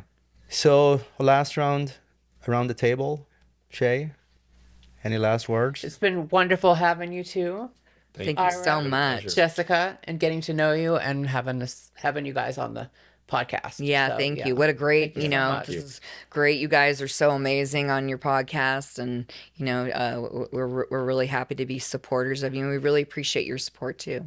Thank you. Yeah. Yeah. You've made us feel at home here in Vegas too, to meeting you guys beforehand, but then getting to know you. We appreciate you, getting involved with Guitars for Kids and some other stuff. You bought some of my Marshall cabinets. You really helped us along more than you know, actually. Yeah. We appreciate it. Yeah. We always love hanging out with you guys. You have such a great energy. Took us out to that great dinner at the Mexican restaurant. That was my God, wow. that's Oh, we have to go back there. Yeah, Yes. Those lobster tacos I had, I'm like, Yeah, you love those. Yeah. Talked about them daily. No. That's awesome. But we're very grateful to have you guys in Yeah, our life. thank you Part so of your much. lives. likewise. Yeah. Thank you. And it's such a pleasure to always to talk to you, but in this format, Yeah, thank this you was for a taking lot the of time. fun, Yeah, thanks for being interested, Yeah. Yeah, we are. I mean, Shay and I, we have been music fans since we were children. Me so too. Yeah. Yeah. Big time. Yeah, me too. Big time. And one last thing, Shay, your first concert, what was that? Kiss in the very late. Wow, 70s. nice. Yeah. Good one. Yeah. Very good one. Pretty cool. My first big concert was Dio, Last in Line in Stockholm, Sweden. Nice. Yes. Queenstrike opened up before the Warning came out, so they Yeah. only had the EP out. The Reich and all that. Yeah, Stuff. Wow. so Wow. yeah. Sorry, about you? I can keep going for hours, What's your but first concert? My first concert, the Bee Gees.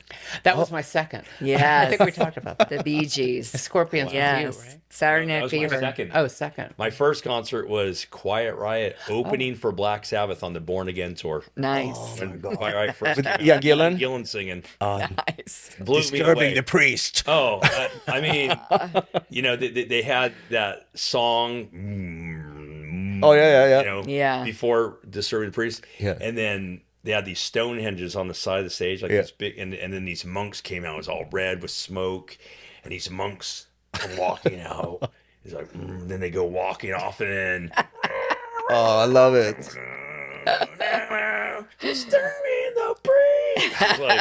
I was like, oh my God, this is what I want to do. I'd already been playing guitar since I was 10. I was like, this is what I want to do. I don't know what this is and how to do it, but I got to figure this out. That's what I want to do. I want to be on the stage doing that. Yeah. Amazing. And you are. Yeah, and we should have another conversation later on here, and I want to talk about Born Again because it's one of the most underrated albums from Black Sabbath, in my opinion. Absolutely. Yeah. Yeah. I was hoping we were going to do a seance, this round table. Yeah, yeah. with candles We are. and, We'll do that next time as well. yes, let's do it. Yeah, I mean, obviously, you're more than welcome back and we do this again. Thank you. When you come back from Alcatraz, Yes. maybe we are there as well. Yeah, maybe you'll be with us. So Yeah, we hope and so. keep Yeah. up what's going on in your guys' life. Yeah, thank then, you. And new bands maybe you have. Yeah. Yeah. Well, thanks again.